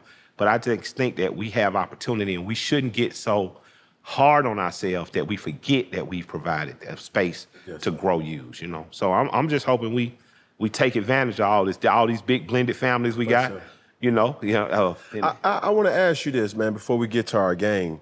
Yeah. Raised by a single mom. Who, me? You. No. No. I don't do that shit. Talk to me. No. Like, I was raised in a family. My mother had me when she was 16 years old. My father was 19 years old. Okay. They broke up at some point. My father went on to serve some time in the Atlanta Police Department. My mother went on to become a florist, open her own business. My mother married my second father. I got 2 dads, Michael and Anthony. Both of these men are my fathers. I don't make no separation. I had a bio, non-bio in case it was blood transfusion time. But both of these men love me. They both still alive. They both still pouring to me. They call their son on a weekly basis, just like I call my children. So I don't have the typical, I didn't have nobody. I say that. And most people who say that full of shit. Most Black people are raised in a big blended family. Even if your mother or father are not there, you have an aunt or a network of people around you, aunts and uncles that raised you. So I was raised in a big blended family. I was raised by my grandparents on a daily basis. So I had a mother and a father on a daily basis. I was raised with 2 of my 5 sisters on a daily basis, had a relationship with all 5 of my sisters. And I was raised in a big conglomerate of aunties and uncles that had as much say and reign over me as my grandparents did. So I've never felt alone. I never felt unconfident. I never felt incompetent, And if I was, I got told to get up and try hard to do it again. Yes, so sir. I didn't come from dire circumstance in that capacity. I came from a proud working class background. Yes, sir. I could dig that. We ready for our game, bro? Let's do it. What are we doing? Killer Mike, you have won what some say is the most prestigious award. Yeah. But also the most controversial award, a Grammy. Let's see if you know the answers to these Grammy questions in a game called Grammy Whammy. Okay, Grammy Whammy. Featuring Killer Mike. The game is simple. Answer these questions correctly, get 6 out of 10 correct, and you win. Okay. Are you ready? Oh, yeah. Here we go. Which rap group based out of Philadelphia has been nominated for 5 rap albums and never won? Which rap group out of Philadelphia? Yes, sir. Has been nominated for how many? 5 rap albums and never won. The Roots? That's correct. Yeah. You had some finesse. They can see that motherfucker, you hear me? Which artist is the first ever hip hop artist to win an album of the year? The first hip hop artist to win album of the year? Album of the year. Outkast? It's a female. Oh, Lauryn Hill. Lauryn Hill. Miseducation Lauryn. Yes, sir. All right. Which hip hop artist has the most rap album of the year Grammys? Which hip hop artist has the most rap album of the year? Yes, sir. Is it Eminem? Well, this nigga here is an almanac. You did? That's correct. This hip hop artist has been nominated over 80 times and has won over 20 Grammys in various fields, but only won Best Rap Album once. Who is it? I say Jay-Z, because he got like 27. That is also correct. These two hip-hop artists both hold 24 Grammys. Both hold 24 hip-hop artists. I say Kanye and Ho. Bro, there ain't no way this nigga. Yeah. That's I crazy. just got to figure out one more. That's correct. Jay-Z and Kanye. Yeah. Who is the first solo female artist to win a rap album of the year? Solo female artist. Oh, Lauren, because she won 5 that year, right? Mm-mm. Okay, so it's not Lauren. But I'll give you a hint. She's more modern. She's more modern. And it's not Rhapsody. No. It's more modern. Like more to date, rather like Lauryn Hill. Oh, Nicki. Damn. I'll concede that one then. Who was it? Cardi B. Cardi. Shouts out to Cardi. Shouts Cardi out B. to Cardi. I didn't even know that. Yeah, So that's shouts love. out to Cardi for real. I like Cardi, though. Together between Tupac, Snoop Dogg, and B.I.G., they have won how many Grammys? 0. Correct. Oh, so that's 6. I'm in. I win. Champ shit, nigga. Yeah, you talking about extra credit. Extra credit. Here we go. We got 3 more. The only 2 white rap artists to win Rap Album of the Year. Macklemore and Eminem. Damn, bro. Okay. This nigga smart. This rap group won 6 Grammys and still holds the record for best-selling rap album of all time. Yeah, 10 million. Yeah. And bet 13, I think, at this point. Yeah. Shouts out to Torn and Dre, man. Swear. And they DJ, my man, they DJ Cutmaster Swift, man. He one of the best DJs in the world, but you wouldn't even know him. He be so chill, but Swift deserves his props, man. He been cutting and scratching for them boys a long time. This artist has 4 Grammys with only 5 nominations and over 20 years in the game. Who is this artist? That's me. I appreciate that. Yes, sir. Yes, sir. Yeah, we Run the Jewels. We didn't get it, but we're coming back. I want my group Grammy with me and LP. I want that one, man. For sure. That's real shit, though, man, about your kids, bro. Oh, yeah, man. Those kids, man. Man. They something else. Bro, my niggas. Kids showed me God got a sense of humor, boy. Bro, real talk. He'll give you back to you. Bro, real talk. And they come as my girls. That's what I'm talking about. I'm like, little my boys. I'm like, this shit you talking, I could just punch you. You a girl. I got to sit here and reason with you. This ain't going to work. I'm going to lose every time. But, man, Thank you so I don't know how my girls got so... I'm so masculine, you know what I'm saying? And I just don't understand how my girls are still girly. You know what I'm saying? Like now Shakira, she more of like she swaggy with it. You know what I mean? Like she gonna tomboy it up and then she gonna girl it up too. Kuda, on the other hand, she's like a professional cuddler. Yeah.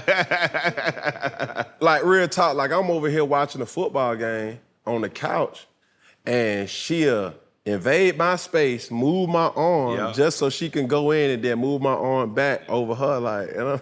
Oh man, Michael sit next to me and just holds my hand. You know what I'm saying? Just I'm driving, just you know what I mean. But you know that's, man, we giving them the framework for how they gonna go forward with a mate early. You know, that's why I'm just like, I think about when my grandfather, man, was a stern guy, man, was the sweetest pie. But I would walk in the rooms all the time, and my sisters had barrettes in his hair and everything. It's just for nobody else in the world would he stand for no shit like that. But his granddaughters, you know.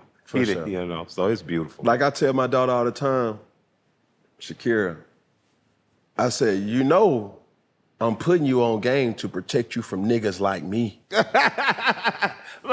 you know what I'm saying? I got asked one time, well, what you would do if Anaya brought home a guy like you? I said, well, I want to talk to him. You know, I want to see where his mind at. And they said, well, you know, because I used to put up stuff that, you know, I'm pretty free thinking in terms of stuff, but what if a guy who was Muslim or something wanted your daughter to be one of his wives? I was like, well, I want to meet him, and I want to talk to him because I want to know my daughter's going to be taken care of. Yeah. And if he had the means to take care of her, you know, first and foremost, can you underwrite her life? Don't have my daughter living in poverty with you on a dream. But beyond that, like, can you take care of her mentally, emotionally? And I say, so I had to have a conversation, and they got offended that I thought like that. But I'm like, why do I want my daughter to be alone, or why would I want my daughter to be with some selfish, narcissistic Negro. So if she marries a guy whose religion would allow that, and he's gonna be fair to my daughter, then I can't do nothing but support him, and she love him. And boy, they got hot, but that's the truth. You know what I mean? Yeah. So, but our job, I don't always think is to protect from guys like me, but just to help you understand that all guys are like me. Oh, guys are sure. we're primal. It's like, you know what I mean? I done heard the daddy. Yeah. Oh man, he ain't like that. I'm telling you, he's he is like that. I remember getting in. I bought a '96 Impala. I had sold my '95 13 years ago to buy my first barbershop, and Mikey had got in. Oh man, she shamed the shit out of me. It was hilarious. She popped the middle, and there was just a whole bunch of ones, and she said, "We been to the strip club?" And I'm like, I own goddamn barbershops. I ain't been no fucking strip club. People got to get, and then I put it back in, and I was like, yeah, me and your mommy Shayna went to the strip club. It was just what the fuck could you do? Because it was just easy to be like, you know. But I like that I have a relationship in which my daughter is safe to just talk to her dad. Because I'm gonna say this, because I think a lot of parents need to hear this.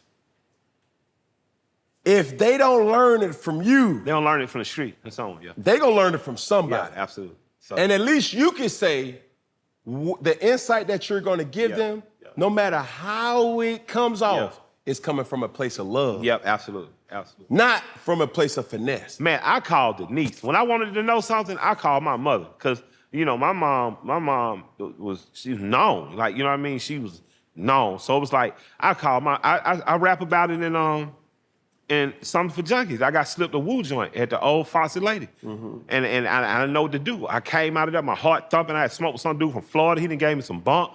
My partner we get up to the Exxon up the street. I called my mama from the payphone like, I'm having a heart attack, I'm finna die. Yeah. She was like, what just happened? Tell me everything that's happened in the last few minutes. I told her. She said, she told my buddy, go get some bread, get some milk out there. They put the bread and milk in me. We got on at Moreland. By the time we got to Columbia, got to her house.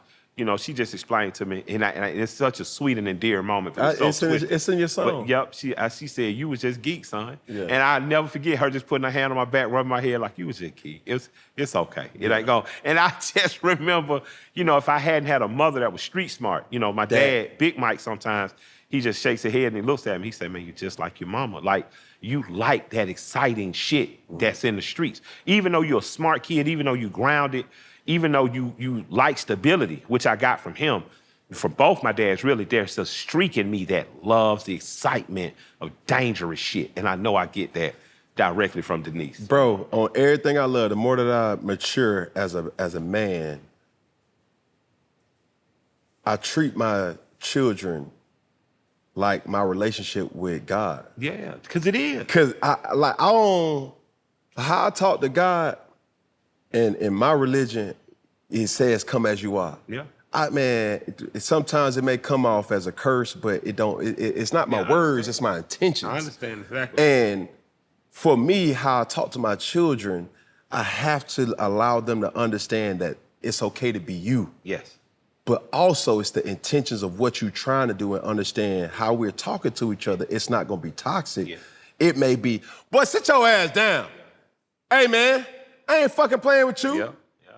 And it's crazy because if my mama around, boy, sit your behind down. Yeah. I ain't doggone playing with you. Yeah. You see what I'm saying? That's the respect to my mama. Yeah. But for my kids, I want them to know that at the end of the day, I can go to my daddy for any and everything, because daddy done been through it. Absolutely. And no matter if it's, man, Pop, I done got my heart broke. Yeah. Or, hey, Pop, man, this what really done happened.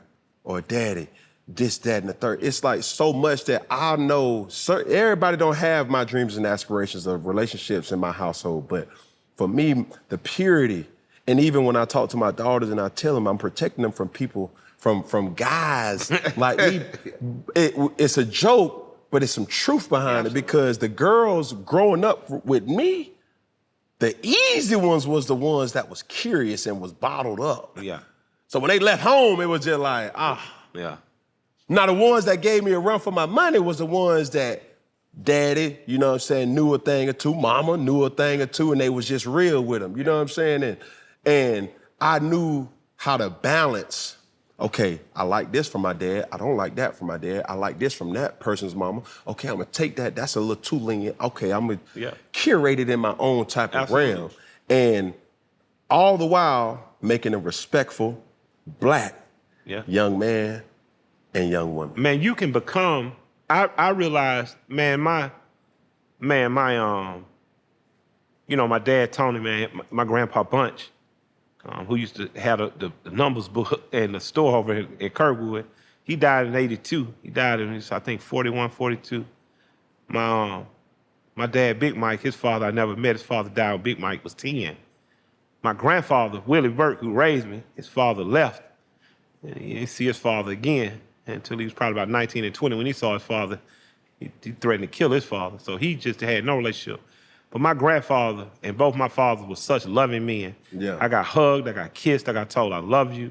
You know, my grandfather had no father, and I realized later in life that what he did was just do the opposite of what he had.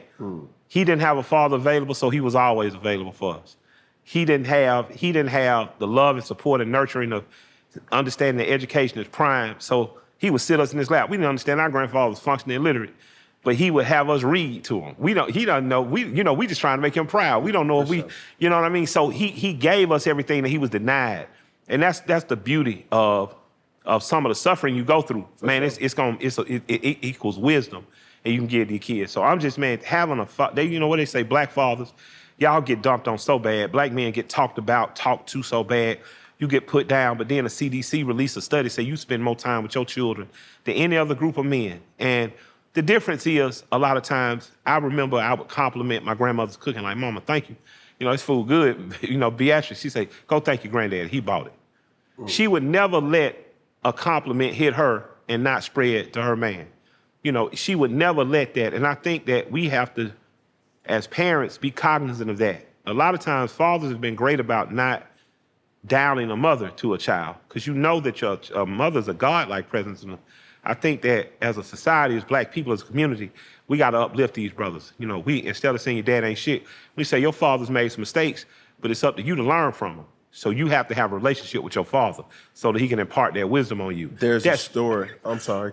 Just saying that's a radically different way of having that man viewed than just he ain't shit, because then you see the person that made you, half of you ain't shit then. Because half of the genetics is yours. Correct. So I think that just as a community, we need to do a better job of being encouragers. I don't forget which tribe, but Miss Baraki at Frederick Douglass was telling me one time that there was a tribe where when something did someone wrong or something wrong happened, it was that they would surround the person, the tribe, and would just pour good thoughts into them. Tell them, hey, this is a time you were good. I mean, this is what you did. And they remind that person that this bad incident does not define you. Right. It's just an incident. And I think that a lot of times we could give each other more grace in our community, because no matter what happened, these kids still gonna belong to us together, even if we not together, even if we despise each other.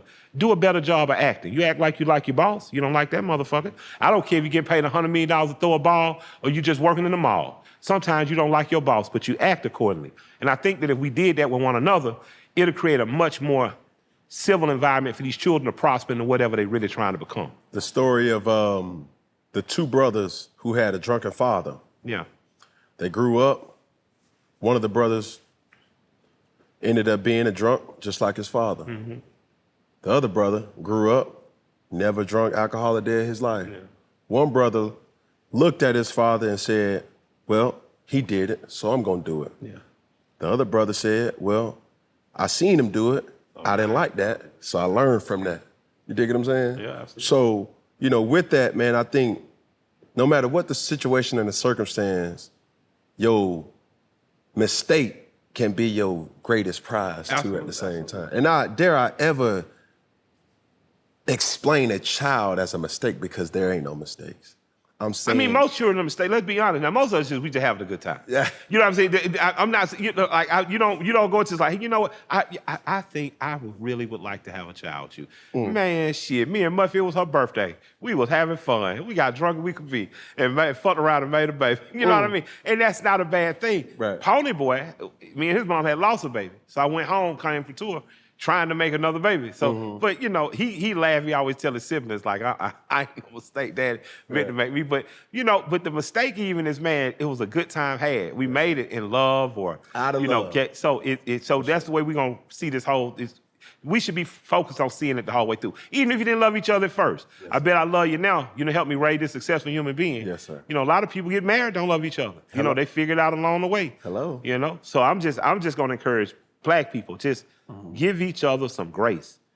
Grant each other some grace. We all are not, it's already hard enough alone. Ain't no sense in coming down on each other to the degree we do. Yes, sir. You know, and it definitely ain't no sense in using your child. I've seen so many of my friends. I saw Trey, the truth, go through it about a child. This man want to be a good father, there for his daughter.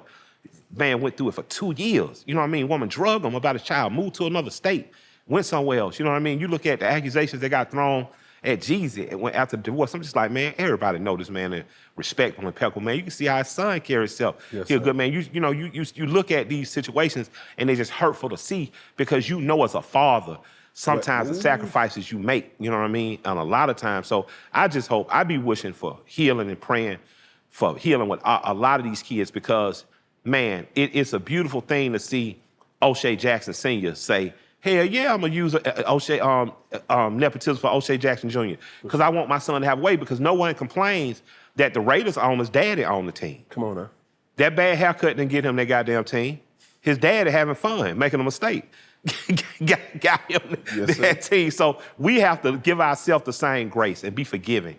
You know, for it might have didn't work out with me and you, but man, we can work out making this incredible human being together. You know? Absolutely. We talked a bit about off camera about the American human rights activist, Jamil Al-Amin. Jamil Al-Amin, yeah, free Jamil Al-Amin. And there's an organization.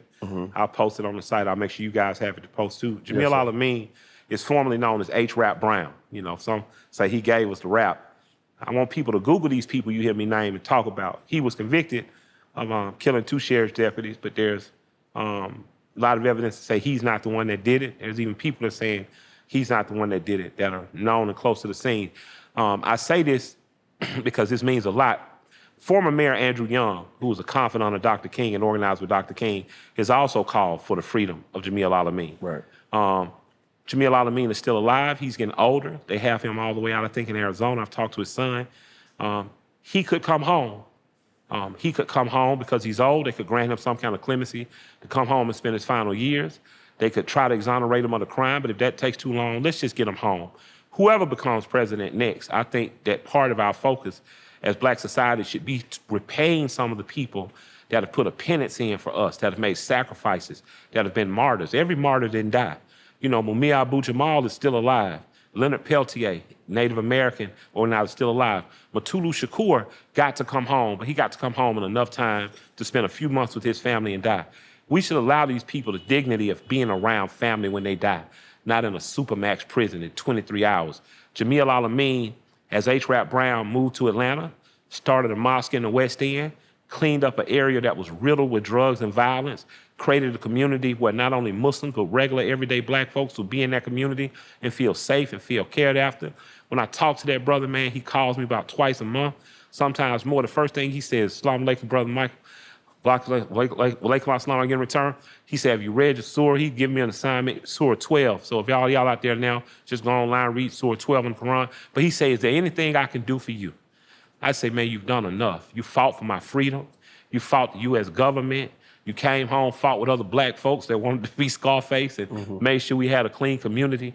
I'm gonna spend the rest of my time, or your time here, fighting for you. I would like for you to be free. I'd like for you to be able to return to Atlanta, to return to the community that you helped to grow in the West End, and to return to the love and embrace of your friends and family." So I just like to say, Black people, as we fussing and fighting and arguing over who's submissive, who dominant, who this and who that, and let's spend some time fussing and fighting on the behalf of somebody who's put in the work for us. Absolutely. Because I think that that's something we could do. I talked to Miss Kathy Hughes of Radio 1, and she talked about us being enough in this country. If 1 million of us just gave $10 a month toward the people who have put in the work for us, toward the people who are like Assata Shakur in exile now in Cuba, who's taking care of them? It took the owner of Little Caesars to pay Rosa Parks went her last few years of life, and we don't have to be like that. So in our arguing and then our trying to figure out who the new leaders are, let's make sure we're taking care of our old leaders. So for me, you know, I know a lot of the brothers from the woke and activist community and stuff, you know, if they don't know me personally, they may be suspicious of me for whatever reasons, but I know Brother Kalanji of RBG, who's organizing right here in Atlanta, you know, every single day. I know that brother loves and respects me, and I know he's one of the brothers that got me and Tip and Trey, New Face, aware that Jamil Al-Amin need to be free. So that's the mission I'm on, and that's the mission I would like for Atlanta and beyond to be on. These people that have served 50, 60, 70 years in prison, that are 70, 80 years old now, they don't have to be in a maximum security prison anymore. They should be allowed to come home. The same way when we invade these other countries, we'll free their leaders because we know it'll calm and quell the people in some of the rebellion. We should be demanding that at home. These people have served their time. And they're not a threat to society. They're not a threat to society anymore. The most they can do is inspire a black person to know I can, I must, I will. So I want to see that brother free, and I'm going to yell it from the highest mountaintop to the lowest valley, and I would challenge any politician that's running to be a part of the campaign to free Jamil Al-Amin, bring him home and let him be amongst his family in his last days. Absolutely. I think what you've been a part of, or what you've been an advocate of, is using your voice to impact and empower. Amen. We've seen that a lot, especially in music or as artists, most recently with prison reform. Yeah. Jay-Z, Meek Mill. Yeah. Even Kanye in regards to, you know, free Larry Hoover. Free and Jeff Fort. I say that around. Free Larry Hoover. Right. Free Jeff Fort. Fuck all their courts, my nigga. A lot of things, a lot of influential people, Kim Kardashian, Yeah. that has used their platform to bring awareness Yeah. to these matters that are still prominent Yes. in our judicial system that's been written in different times. You know what I'm saying? Why is that so important for you? Well, I mean, it's important to me because you plot, plan, strategize, organize, and mobilize. Mm-hmm. You plot something out. Man, I think this might work. Then you plan. You develop a plan with somebody else. Then y'all get with other people who doing it, and then you develop a strategy.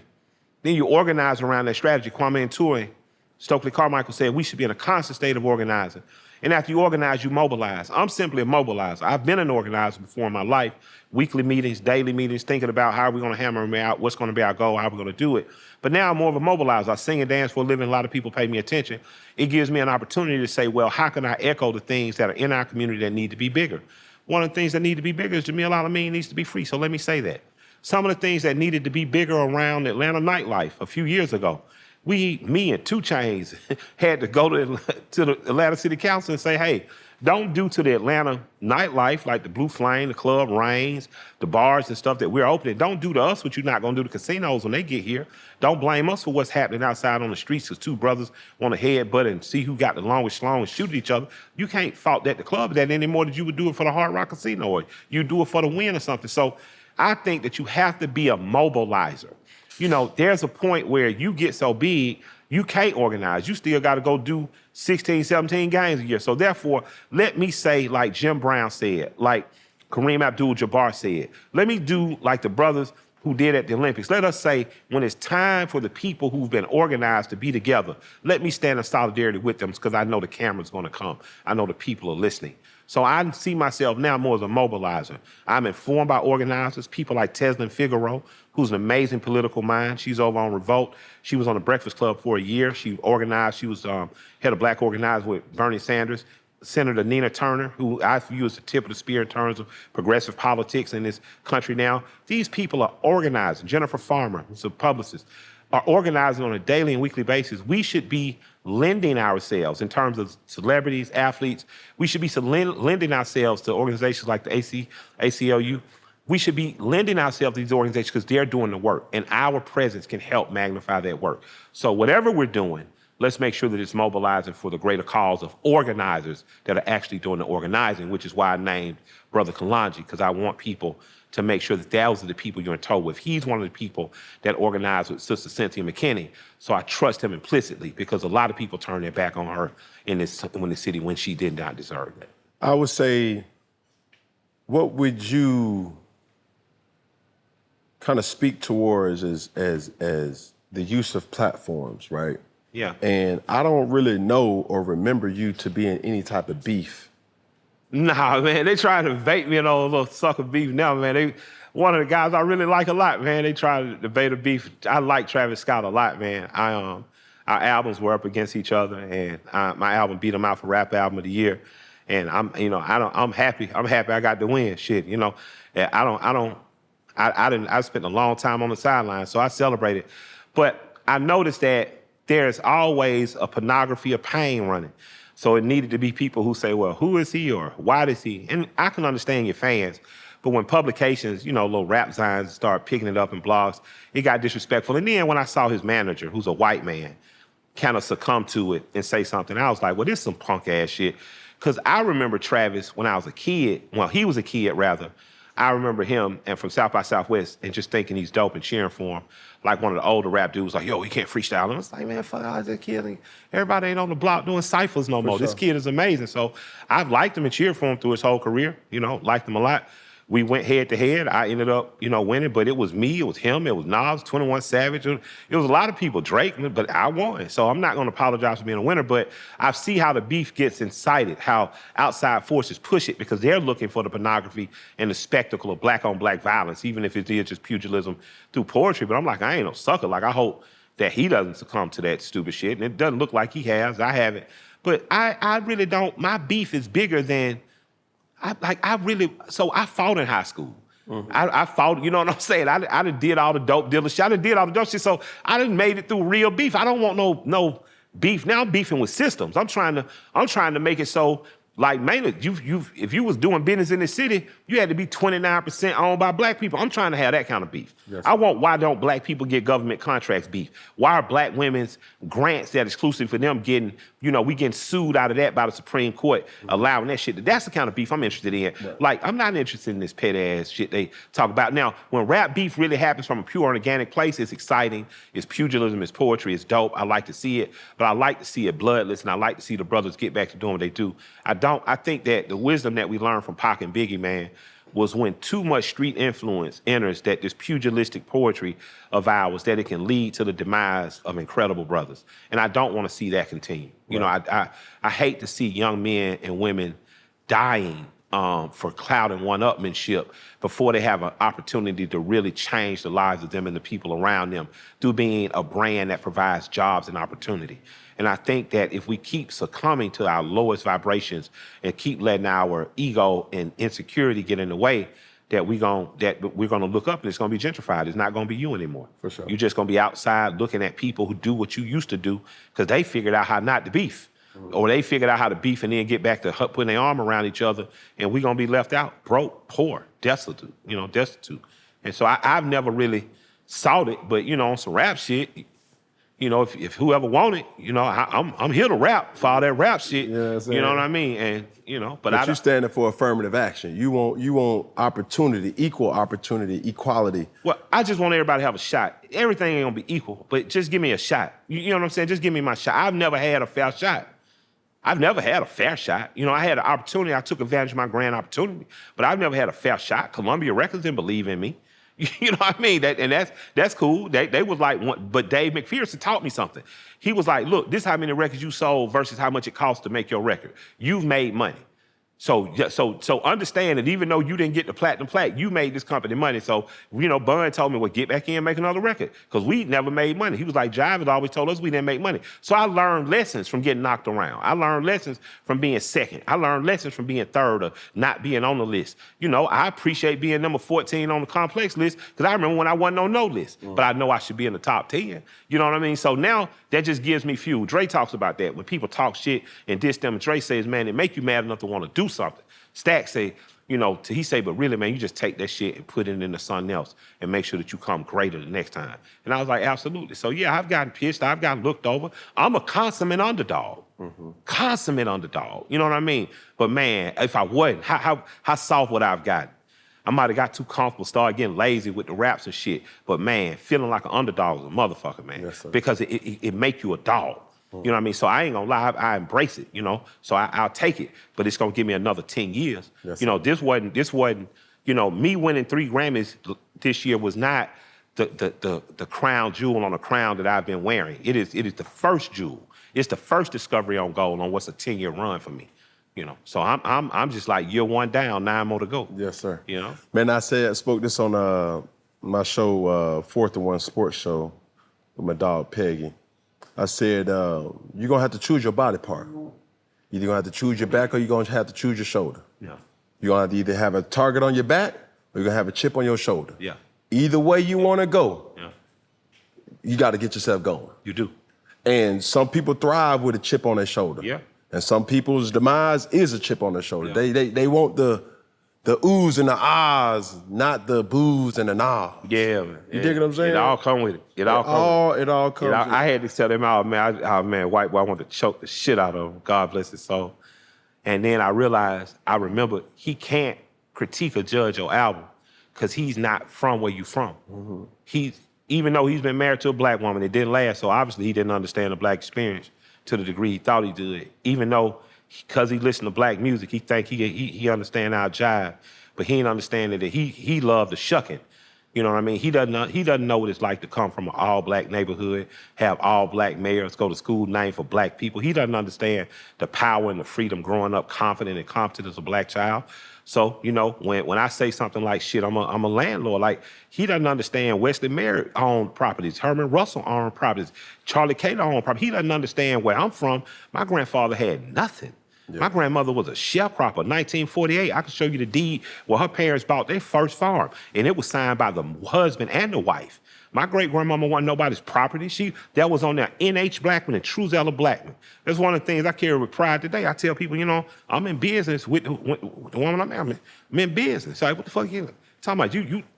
You can't just get an outside of me. Right. I'm in business. So I've been trained to be who I am. And I remember I got so pissed off, I won't do it. Then I say, man, what you tripping for? He can't understand. Right. That's like me trying to understand his experience, where his daddy from and whatever. Right. I can't understand it. But he didn't understand you're just a voyeur.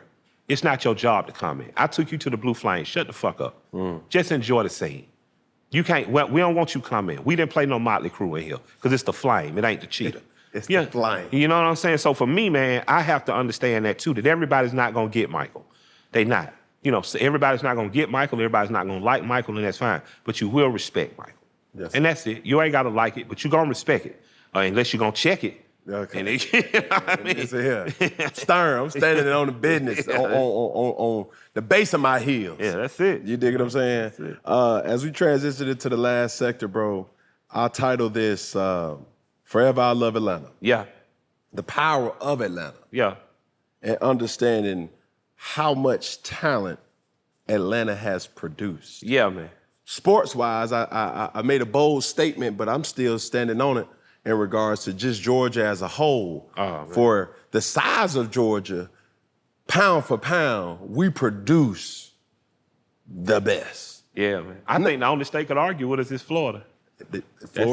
Florida's bigger than us. Yeah, that's right. But they the only one, this Georgia. You know what I'm saying? Yeah. California will say the same thing, but California's bigger than us. Yeah, you got Texas, bigger than us. When you talking about, you know, impact in regards to football, I say it loud and proud. Man, I'm from Atlanta, and you see it in the way I talk, see it in the way I carry myself.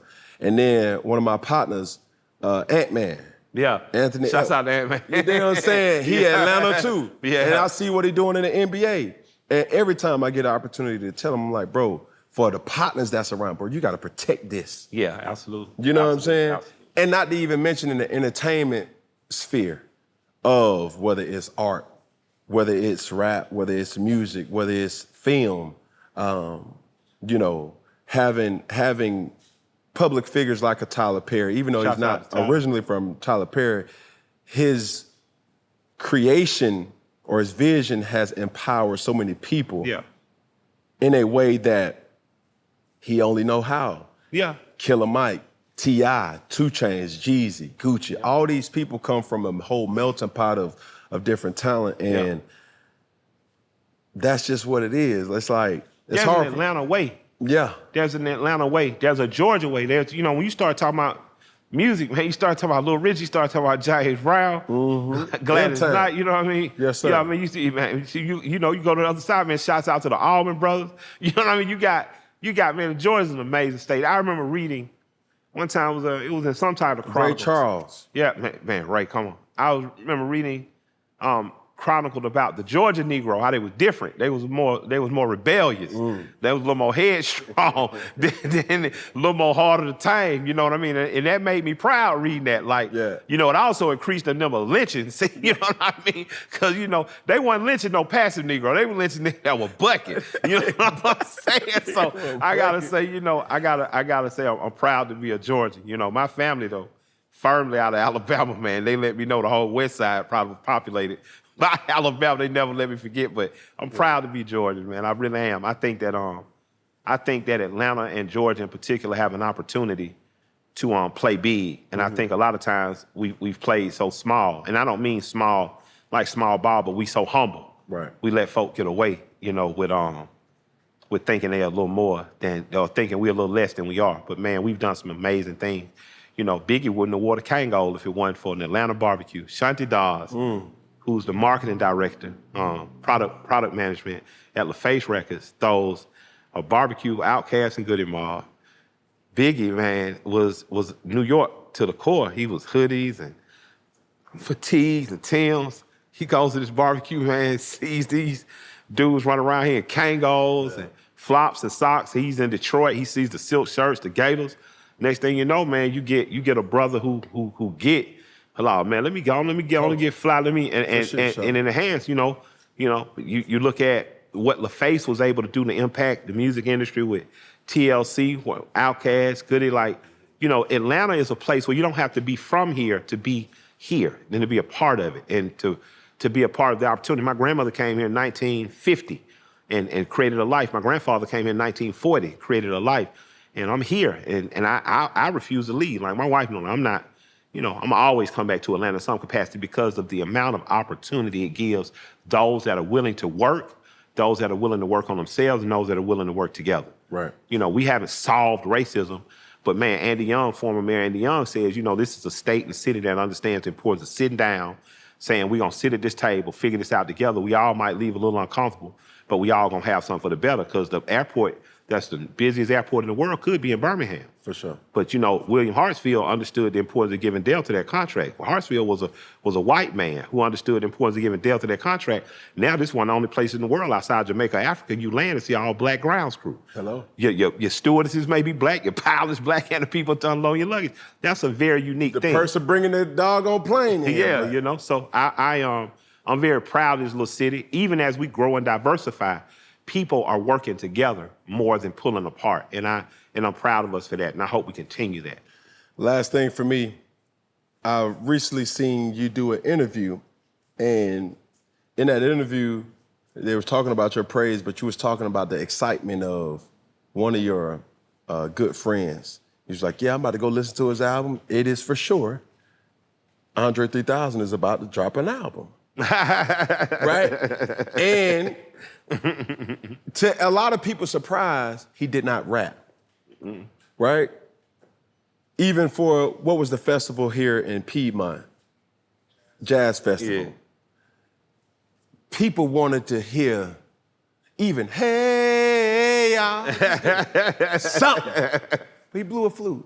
Yeah. The evolution of who André 3000 is today. Yeah.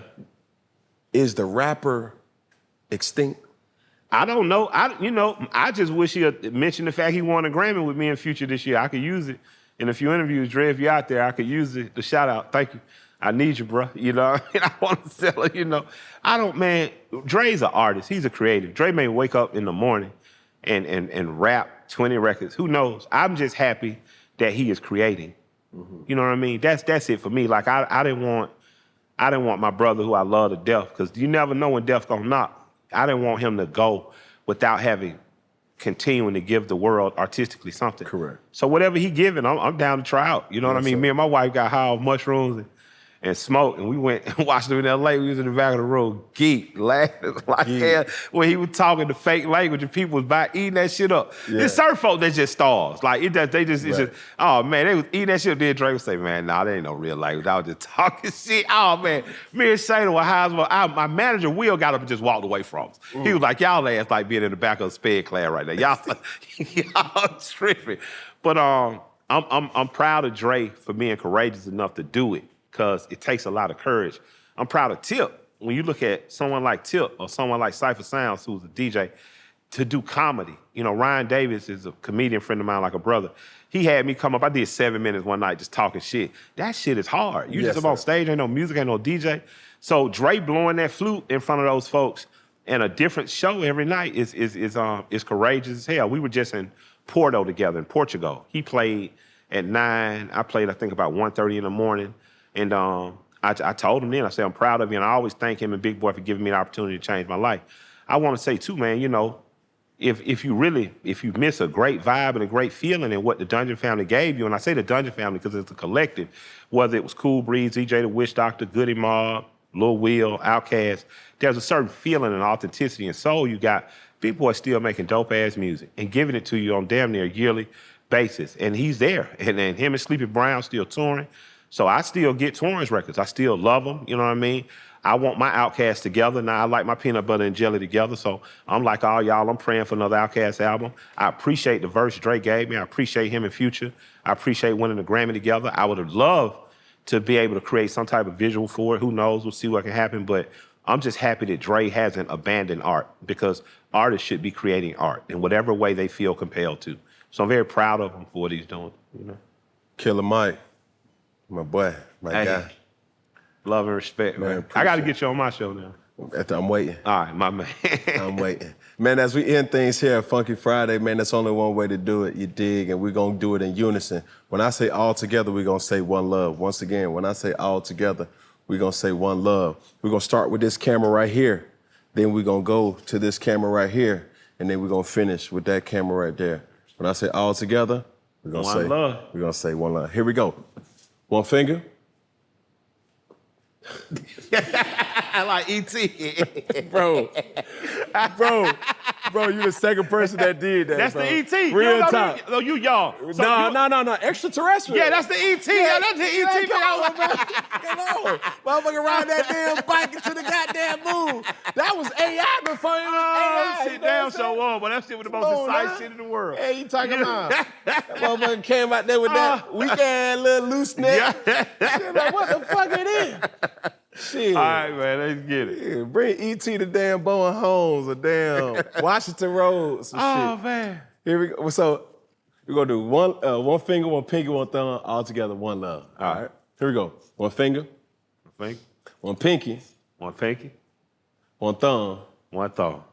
All together, one love. One love. Okay, we got. They gonna say I just joined the Illuminati. We gotta do it all together. Come on, let's do it again. Here we go. All right. One finger.